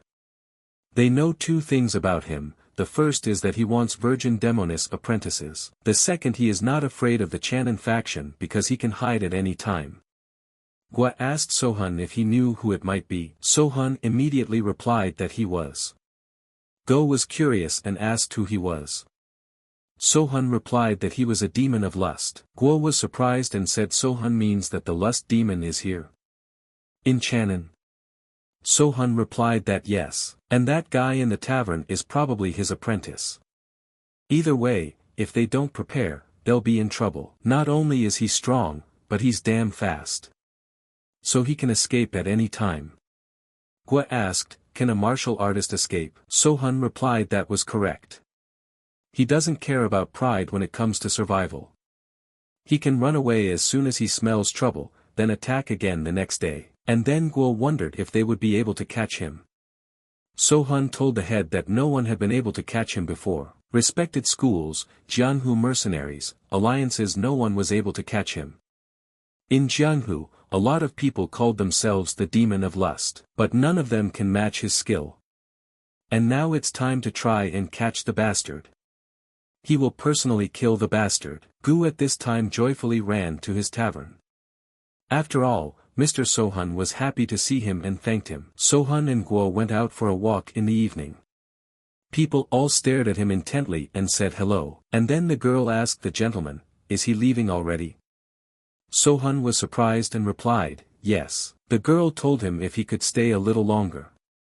Sohun replied that he would come back here again. People asked him to be sure to come back. He didn't realize he was being followed. And that lust demon bastard is following him. Sohun returned home in the morning. The girl immediately asked him where he had been. They had lost him. Sohun replied that he was breathing air. Dam was surprised and asked what. Sohun said he hoped he could provoke the lust demon. But it never showed up. The younger one said to Sohun, maybe he can rest then. Sohun replied that it was okay, he would manage. Dam asked Sohun that he was after them. Sohun did not hide it and replied that it was true, and he showed up right after the demoness died. He's thinking of finishing him off with the help of the Channon faction. So they have nothing to worry about. If the situation takes a turn where he is forced to leave them, they should work cohesively and wait for him in a safe place. He would catch up with them as soon as he had the chance. And then the girls wondered why he would risk so much for them. Come to think of it, then he even went against Sajek to save them.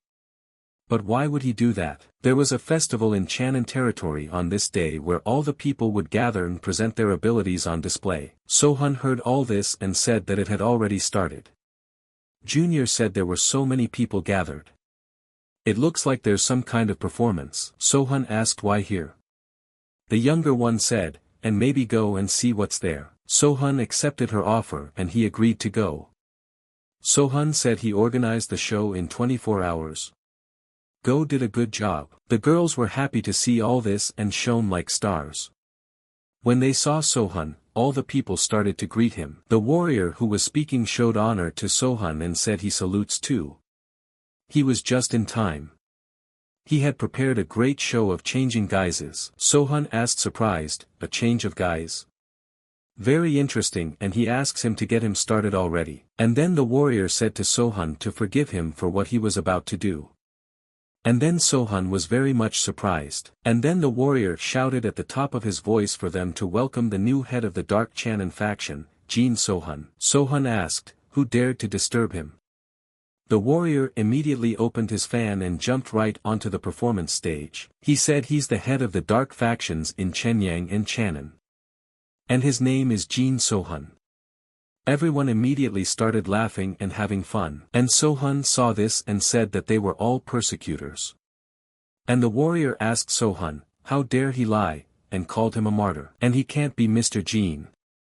His face is an insult to all that is beautiful. Get him out of here immediately. Sohun's image asked, how dare the warrior judge him by his appearance?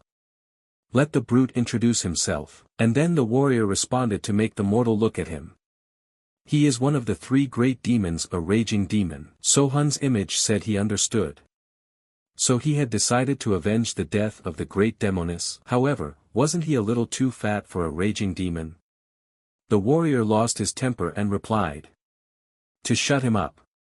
He killed his comrade, and now, he will avenge the demoness in the name of the power of friendship between demons. He'll tear him to pieces and eat him alive. But then another man ran up on stage and said that he too was out to avenge his demon friend. After all, the demon of lust is the greatest rapist in the world. The people immediately started booing him and shouting at him to get off into the mist. The warrior told the men to all shut their mouths, or he'll rape them. And then he'll get to their asses. Dam asked if it was worth provoking the lust demon so openly. The demon asked whose ass should be opened first, but considering he's doing it like a rabbit, he'll take the innocence from both of them. And then he went after them. At that moment, everyone started laughing, and in the moment, Sohan felt that he was being attacked. He immediately deflected the knife with a U-turn. Sohan looked around and realized where the place from where he was attacked was. He immediately went straight there. The gunman was so fast that he moved with great speed. But Sohan did not lag behind and ran after him. The gunner was very angry with him, because he didn't understand how Sohan had dared to make the master look like that. In a moment there was a flash, from which shooter was very surprised. He turned around and saw Sohan standing there. Sohan asked the gunman what he was wrong about. That's still weak. His master is far worse than that cartoon. The gunman in the moment grabbed his blade and attacked, telling Sohan to shut his stinking mouth. Sohan was at a great distance from this gunman. He dodged his attack, and in a moment he made his own and chopped him to pieces. The shooter was dead before he could say a word. Sohan started to walk, but felt something flying at him. Sohan saw another attacker come in, using the whip to attack. The attacker was surprised that Sohan had repelled his attack so easily. Just how fast is he? He looked at his brother and saw that one blow was enough for him. He definitely couldn't handle him alone. He should team up with the master. The assailant pulled needles from under his clothes and sent them straight at Sohan with the direction of his hand. Sohan didn't bother and reflected them like matchsticks with his blades. At this point, the attacker decided that he needed to escape. But the attacker saw that there were warriors downstairs looking for him and knew he was on top of the building. The attacker realized that he had been nudged and started moving even faster. But Sohan would not let him go so easily and came out of the roof of the house like a monster. Sohan immediately started chasing after him. The attacker saw Sohan's face and realized that he was finished. At the moment of the attack, Sohan saw someone attacking him with their attacks. Sohan had to repel these attacks, while the attacker had already fled to another building. He realized that his master had interfered. And he should run while there is still time. The attacker was already hoping he had escaped. But in a moment the whip tied around his neck and dragged him back. He was very much surprised. The older girl asked him where his master was. The attacker was very angry and could not get free. But in a moment there was a voice saying, "What did they all think they could lure him out in such a pathetic way?" The girls immediately realized it was him.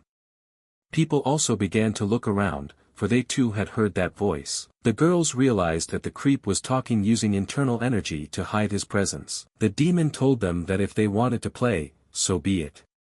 From this day forward, he will kill one woman per chanana. Their wives, their daughters, their mistresses, he'll kill them all.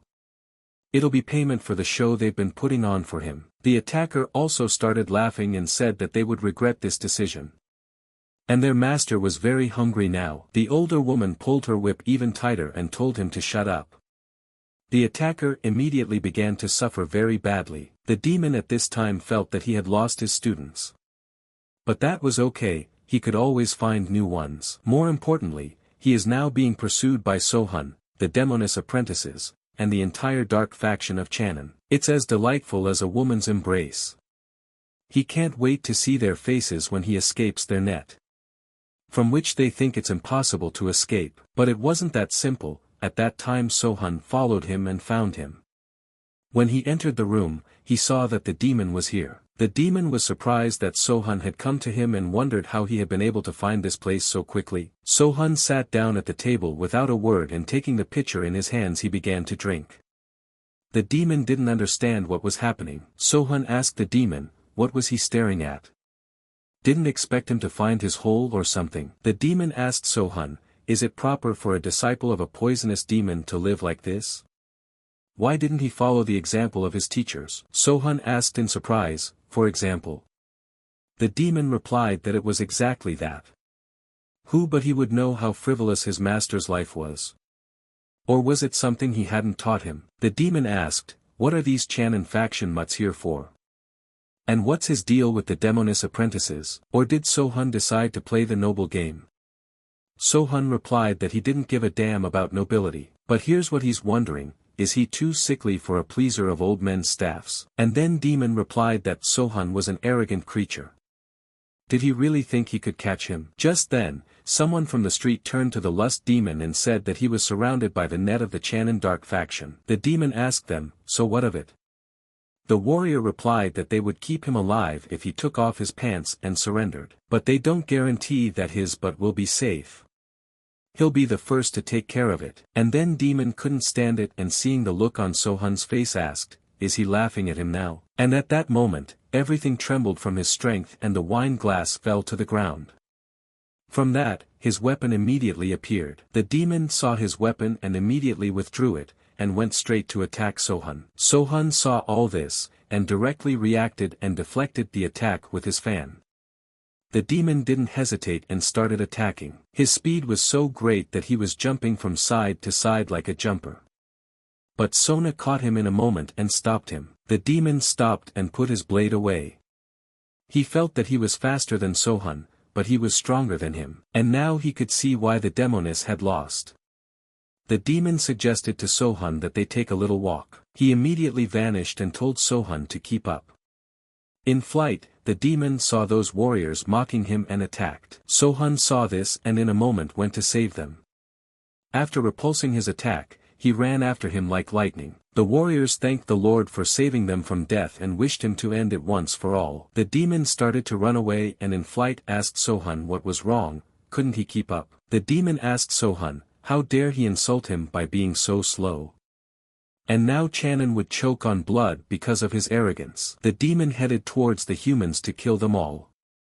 But the men were ready, and in a moment they knelt down and let their bullets fly. The demon was surprised at this turn and immediately stopped to avoid getting shot. The demon saw that there was a passageway he could go into, turning around there were girls with whips coming at him. The demon stopped as he landed on the ground and realized he couldn't escape. But in a moment, attacks came at him out of nowhere. The demon immediately pulled out his blade and fending off the attacks asked the Channon squad, what did they want death? Just then Sohun came and with his fan swooped down on him. The demon saw the attack, but had no time to react. The demon didn't stay down for long and started running again. He saw that they were ordinary people. The demon wondered if this was the Channon's network. Well, that's okay. After all, he who laughs last laughs. He'll kill every last one of them. But for now, he must retreat. Sohun stood on the rooftop and saw where the demon ran to. When he landed in the forest, demon thought he was vaporized. But then he saw a horse with a warrior attacking him. The warrior told the lust demon that he had come for his head. The warrior attacked the demon and told it what kind of jiaochang it was. The demon was very much surprised and didn't understand where the Guanyu warrior had come from. The demon repelled this attack in a moment. The warrior saw that it didn't work and said that he thought they would give up so easily against him. The warrior did not fight him further and rode off on his horse shouting that he would come back for him. The demon didn't realize what had just happened. But then someone attacked him from the forest with their whips. The demon sensed this attack and reacted in time to stay out of trouble. Looking at the roof, he saw a warrior named Huang Zhong. The demon asked, are they mocking him? Huang immediately released his arrows at the demon. At that moment, the demon got angry and said that he was fed up with them all and began to repel the attacks. One seeing that his arrows were broken into small pieces was a little surprised, but he was not discouraged. But in the moment, Sohun himself arrived on the battlefield. One told him that he thanked him for the opportunity to get even with this molester of granddaughters. Sohun was surprised. After all, he knew that Huang didn't have any granddaughter. How could one know his character so poorly? The demon asked Sohun what he had set up here. Tell him to tell those fools to get out of here. They'll settle this like men. Sohun replied that he was amused to hear him say that. Just a few seconds ago he was trying to escape, like the cowardly rat that he is. The demon immediately insulted Sohun, thinking that if Sohun thinks he's a disciple of a poison demon, he's smart. And then Huang released the next arrow, but it was very rare. Sohun was standing still at this time and the white passed next to him. Once it passed Sohun, it turned into a more dangerous weapon, and the demon saw this and immediately repelled the attack. But after the arrow came the mist, which was heading towards him, and the demon was very surprised from the poison. The demon began to use wind abilities so that the poison wouldn't envelop him completely, and he was caught so horribly. The demon couldn't reflect everything and realized that it was a soul-dissolving poison. And paralyzing. The demon immediately went running away, seeing that he was doing very badly. But Sohun didn't let him go and chased after him. At this moment, the warriors were saying that the demon of lust is over there. Let the warriors follow the fireworks. The only choice left for the demon was to run away and heal himself so that he could attack them again and pay them back. But Sohun wouldn't let him go so easily. At that time, Gu and his men were hiding in the bushes near Chom Lake. He told the warriors that the demon was coming and to be on the alert. Gu realized and thought that as soon as he appeared, they would throw their spears at him. Then they would shout the name of the woman they loved and that they wanted to avenge her. In fact, it's as easy as a finger on the pavement. He's going to show everyone what Gu Sa can do in this battle. Gu saw the salute and realized that here comes the demon walking, and Sohun-san was chasing after him. He immediately shouted that now. Everyone immediately threw out their spears, but the demon sensed them and changed his direction to avoid being hit by the spears. Gu ordered his men to shout out the names of their chosen women. Quickly. They immediately threw their spears and started shouting the names. Gu said that it was very good and let them keep it up.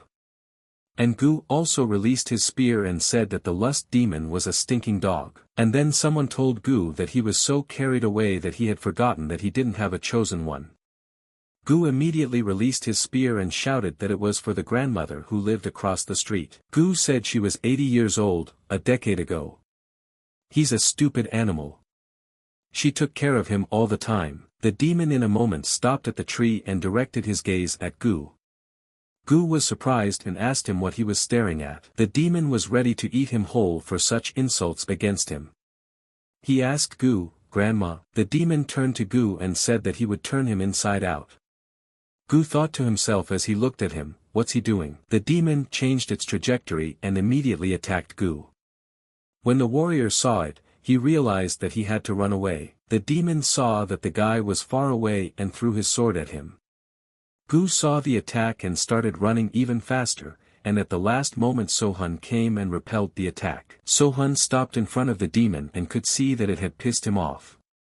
And it seemed that time had not spared his mind. At this time, Gu was startled from his death and dodged the attack, and he fell to the ground and passed out. Sohun and demon began their battle, because running after each other for so long was getting tiresome and it was time to settle things one-on-one. They were ready to kill each other and fight to their last breath.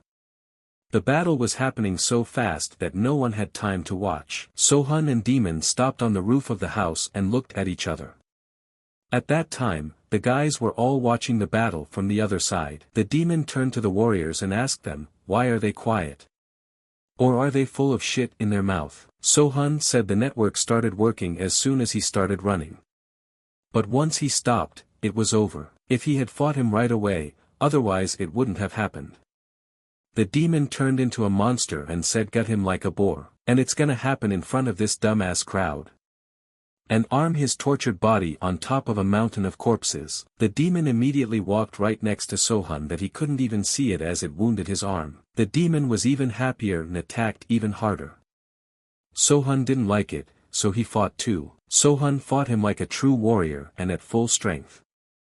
As Sohun fell to the ground, he said that a demoness had died here. The demon asked, "So what of it?" Sohun replied that she had laughed just as he was laughing now. But she died with a face full of terror. The demon began to smile even wider and said that Sohun had done a great job. To think that a demon's apprentice had killed one of the 4 demons. We can give him a round of applause. The demon asked Sohun that his master was also planning to kill him. Indignation, poison, lust, sorcery. That's what they called themselves.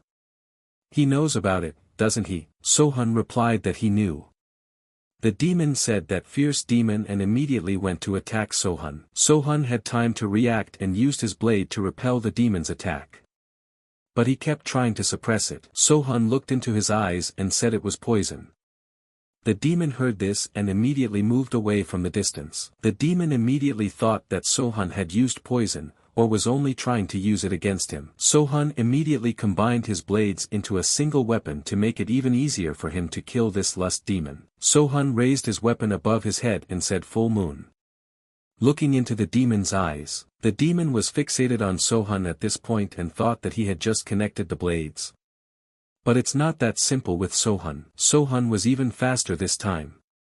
He immediately flew into the air and attacked the demon with his blade with a merciless strike. When the demon saw this, he realized that he would have to repel this attack.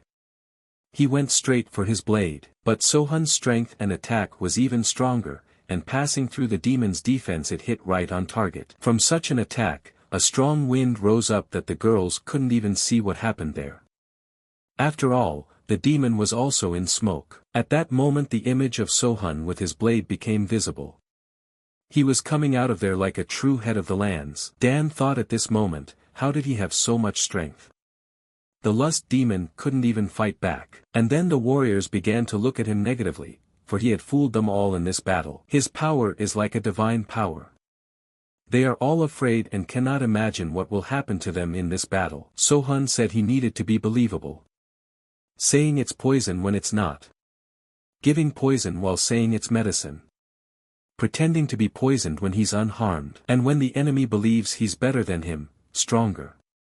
Then the psychological battle will be over. Hiding your abilities from everyone and if possible not using your special skill is the most important thing in a psychological battle. They say that this is the best method, giving immense pleasure.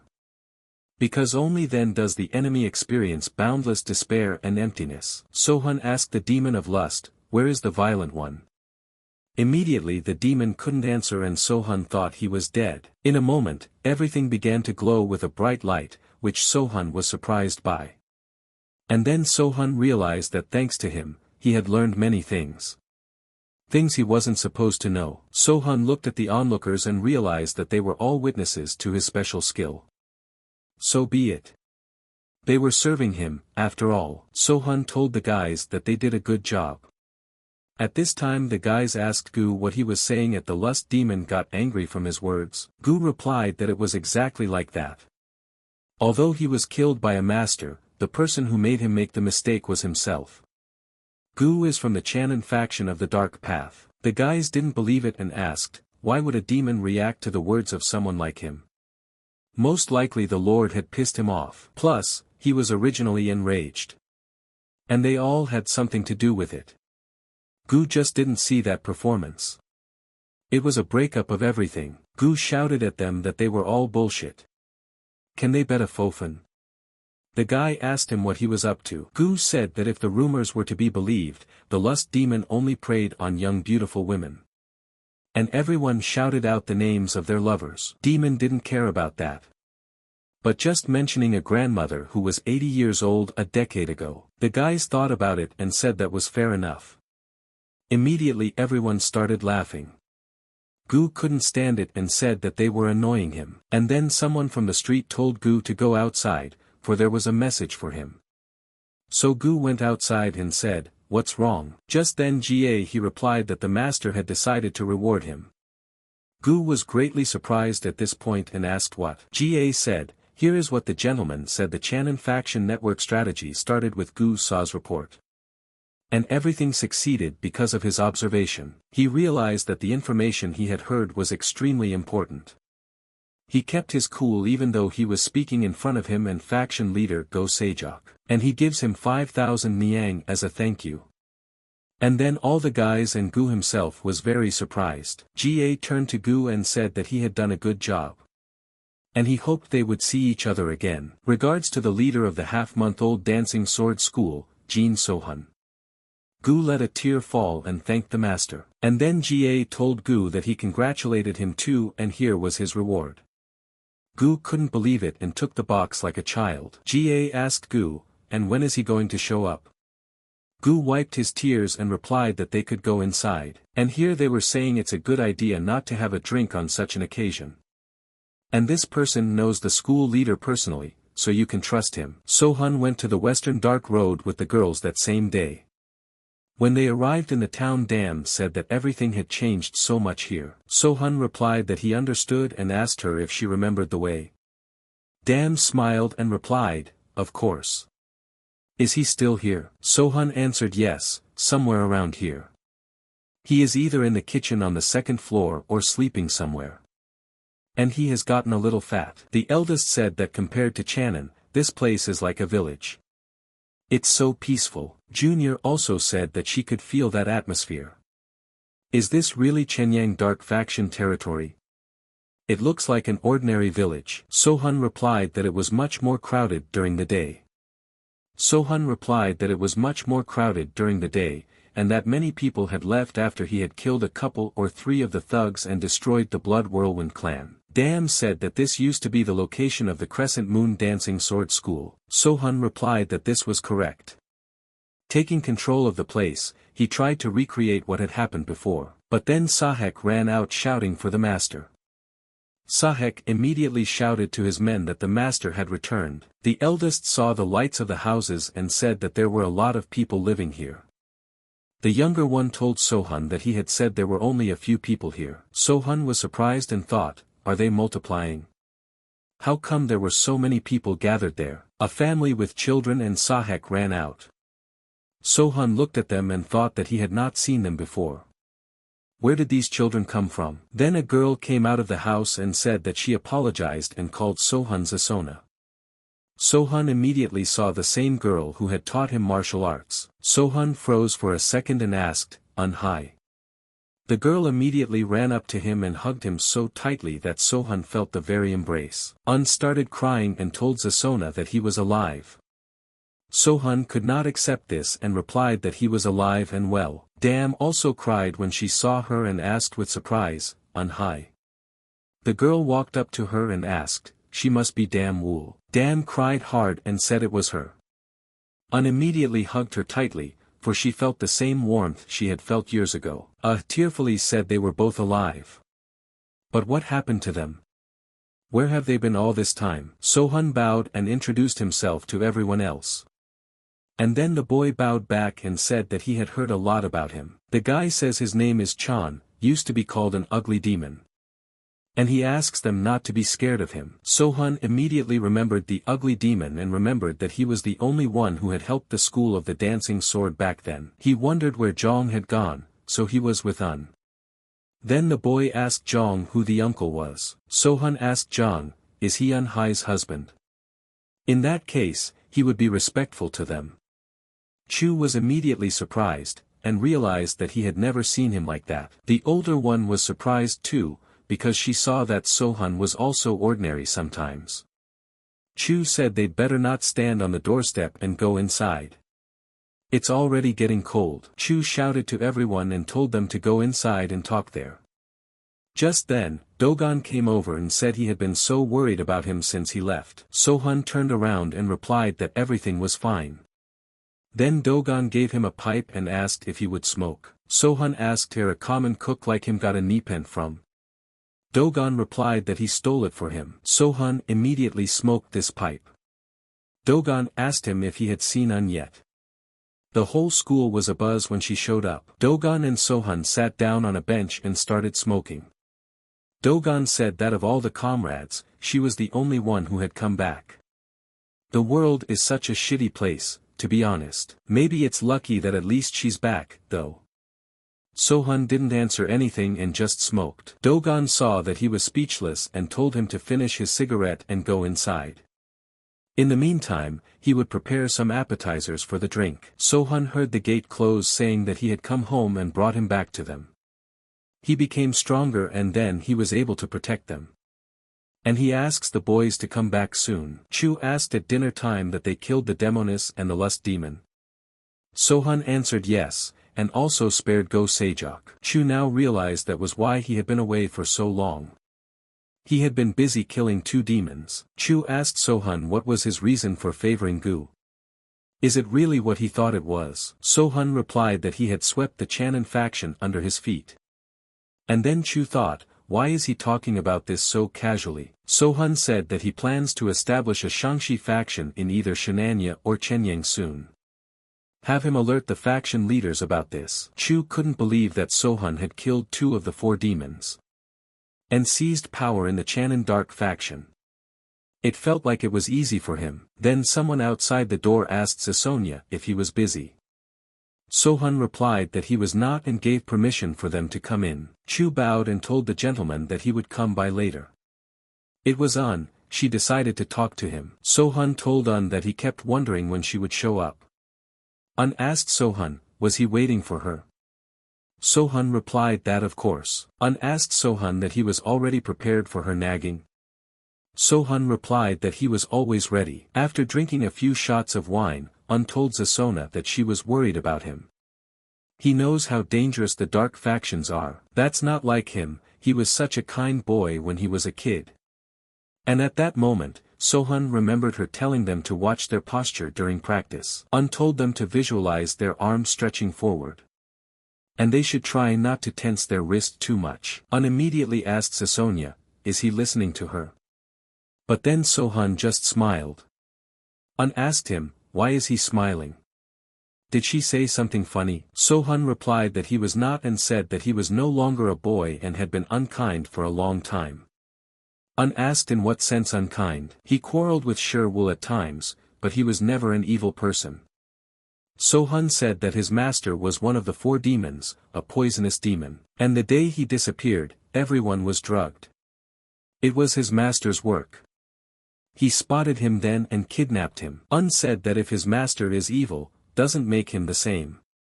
He doesn't have to become like him. Sohun immediately grabbed the glass and said that he had to. Un asked him, does he want to become a villain? Is he out of his mind? Sohun said that Jianhu wouldn't be able to survive otherwise. He had already killed the leaders of the Blood Whirlwind clan and the 5 Poison clan. Then he came to Channon to bring back Dam Wool. In doing so, he got rid of the Great Demoness and the Demon of Lust. And that wasn't the end of it. On his way back, he cleared 2 castles belonging to the Green Forest. He went in there to visit the viceroys of the castles, who decided to attack the Demoness apprentices. And there he saw people locked in cages, held like cattle. There were many children among them, and he freed them by killing all the scum in the fortress.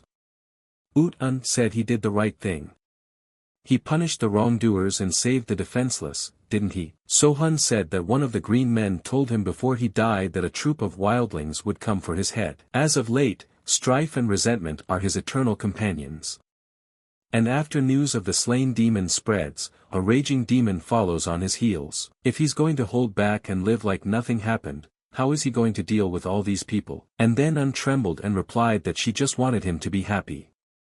She was worried about him and didn't want him to get hurt. Just then Sohun took her hand and gave her a warm handshake. Un apologized and said that she should not have given him moralizing words. Sohun said he missed it. That's why he is smiling. Un smiled and said that he is smiling after all. Un immediately asked him, aren't you ashamed to make fun of your elders? Let him better pour her some wine. Sohun smiled and replied that he would be right there. Un said that Sohun was kidnapped by the master after all, so how did he escape? Sohun replied that he didn't escape. He just let him go. Un immediately asked why. What good would it do him? Sohun replied that it was simple. He defeated him. Un was surprised and asked that he had fought his master. Sohun replied that he had not.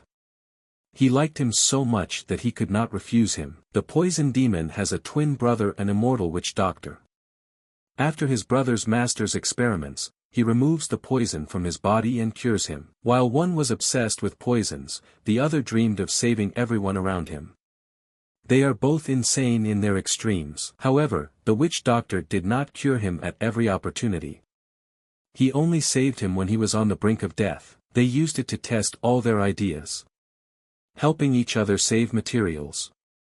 And then he realized, if he wanted to survive, he needed them to love him, no matter what it took. Afterward, he started supporting them as convincingly as he could. He tried to be nice to them, trying to understand them, and did all sorts of other things. After a long time, his master finally gave in to these tricks. He asked the master at that time what was wrong. The master answered him that he had made a really powerful poison, and he is hardly experiencing his action. And then he smiled and said, "What is it that he bears? Let him forget what he was told." That's how he survived. Then the two brothers began to work together to make his body as stable as possible. And then Sohun told Un that she should not stay here. He would prepare a safe place for her where she could take shelter with her family. And then Un replied that no. She would stay here until every member of the dancing sword returned home. Sohun tells Un that's why he's asking her to leave. She has children, after all. Imagine what would happen if one of them got hurt. And imagine what would happen to them if she or her husband were hurt. Sohun told her not to worry, he would visit her from time to time. Besides, he needed a place to nurse his wounds, too. Un asked in surprise, "Wounds?" Sohun replied that was exactly what it was. He didn't just talk about his masters for no reason. If the pure ones attacked them, he would have to side with them. Un asked why. They had tortured him for years, hadn't they? Sohun answered yes, but his master. Un said, what if his master decides to kidnap a child for experimentation again, what will he do then? And then Sohun replied that in that case he would oppose them. But that's not going to happen. They are no longer engaged in experiments of this kind. Un was surprised and asked why. Sohun replied because all the experiments they wanted to do had already been done on him. In the morning, Chu knocked on the master's door and said that representatives of the Jeagle clan had arrived. Sohun replied to let them in. The representatives entered and said they had heard a lot about Sohun, the leader of the Crescent Moon Sword Dancing School. The guy said his name was Hen. And the other brother's name is Tan. Sohun said they had come a long way. He welcomes them. Sohun allowed them to sit down and said that it had been reported to him that they wanted to discuss something. Hen replied that that was correct. They are from the Zhuge messenger in Zhongxi. Sohun said he was listening to them. And then the boys saw him as an impudent man who did not offer a cup even of tea. Hen said that as a master, he knows that they own the Zhuge messenger. By the way, it is one of the most important organizations in the clan. North of the Yangtze River, the Manhwa clan, the Tang clan and others use their services. And other pure factions also subscribe to the messenger. And he heard about what happened in Chang'an. He's the one who killed the demoness and the lust demon, right? Sohun immediately replied that that was correct. Hen said that it was marvelous. They and the messenger were extremely surprised when they heard about it. There was hype everywhere over the appearance of a new great warrior in Shanxi. Sohun asked, a great warrior? Hen replied that's exactly what it is. If Sohun understands, that's what they call the Jianghu ranking. They gather news from all over Jianghu to highlight the top 100 masters. And he also hopes that he will share some exclusive information with them regarding the battle with demons. They will be extremely interested in how he defeated these devils of hell. And what he intends to do now. By the way, they have already discussed these events in their newspaper and will prepare a couple of articles. Here, let Sohun admire it. Jin Sohun, a great warrior who had appeared in Chanyang. How was he able to destroy the Blood Whirlwind clan and the two great demons? And they're also planning to add the story of how he took over the Chanyen Dark faction.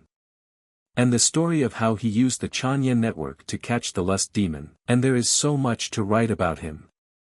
Sohun said that they are both quite knowledgeable. Hen said, but here's what he really cares about, is Jin Sohun the incarnation of another demon? For as they know, no place is empty. Hen said that he would tell them at once that they belong to neither the pure nor the dark factions. They are just collecting stories from the streets of Jianghu for everyone to hear about later. Sohun asked him, is it true? Hen replied that definitely. Sohun said he'd love to meet them again when he gets bored. So let them drop by from time to time. And then the boys realized that he was treating them like some shabby peddlers. Sohun asked, anything else? Hen took his fan and told Sohun that he probably didn't fully understand the situation. The messenger has a huge influence in Jianghu. Sohun asked them, is it true? Hen replied that it was true. And his position depends on how they introduce him. Let him say, is Sohun of the dark? Sohun replied that he couldn't understand. First they flatter him, then they threaten him. If it suits them, they can write that he is of the dark ones. Hen asked him, did he think they were joking?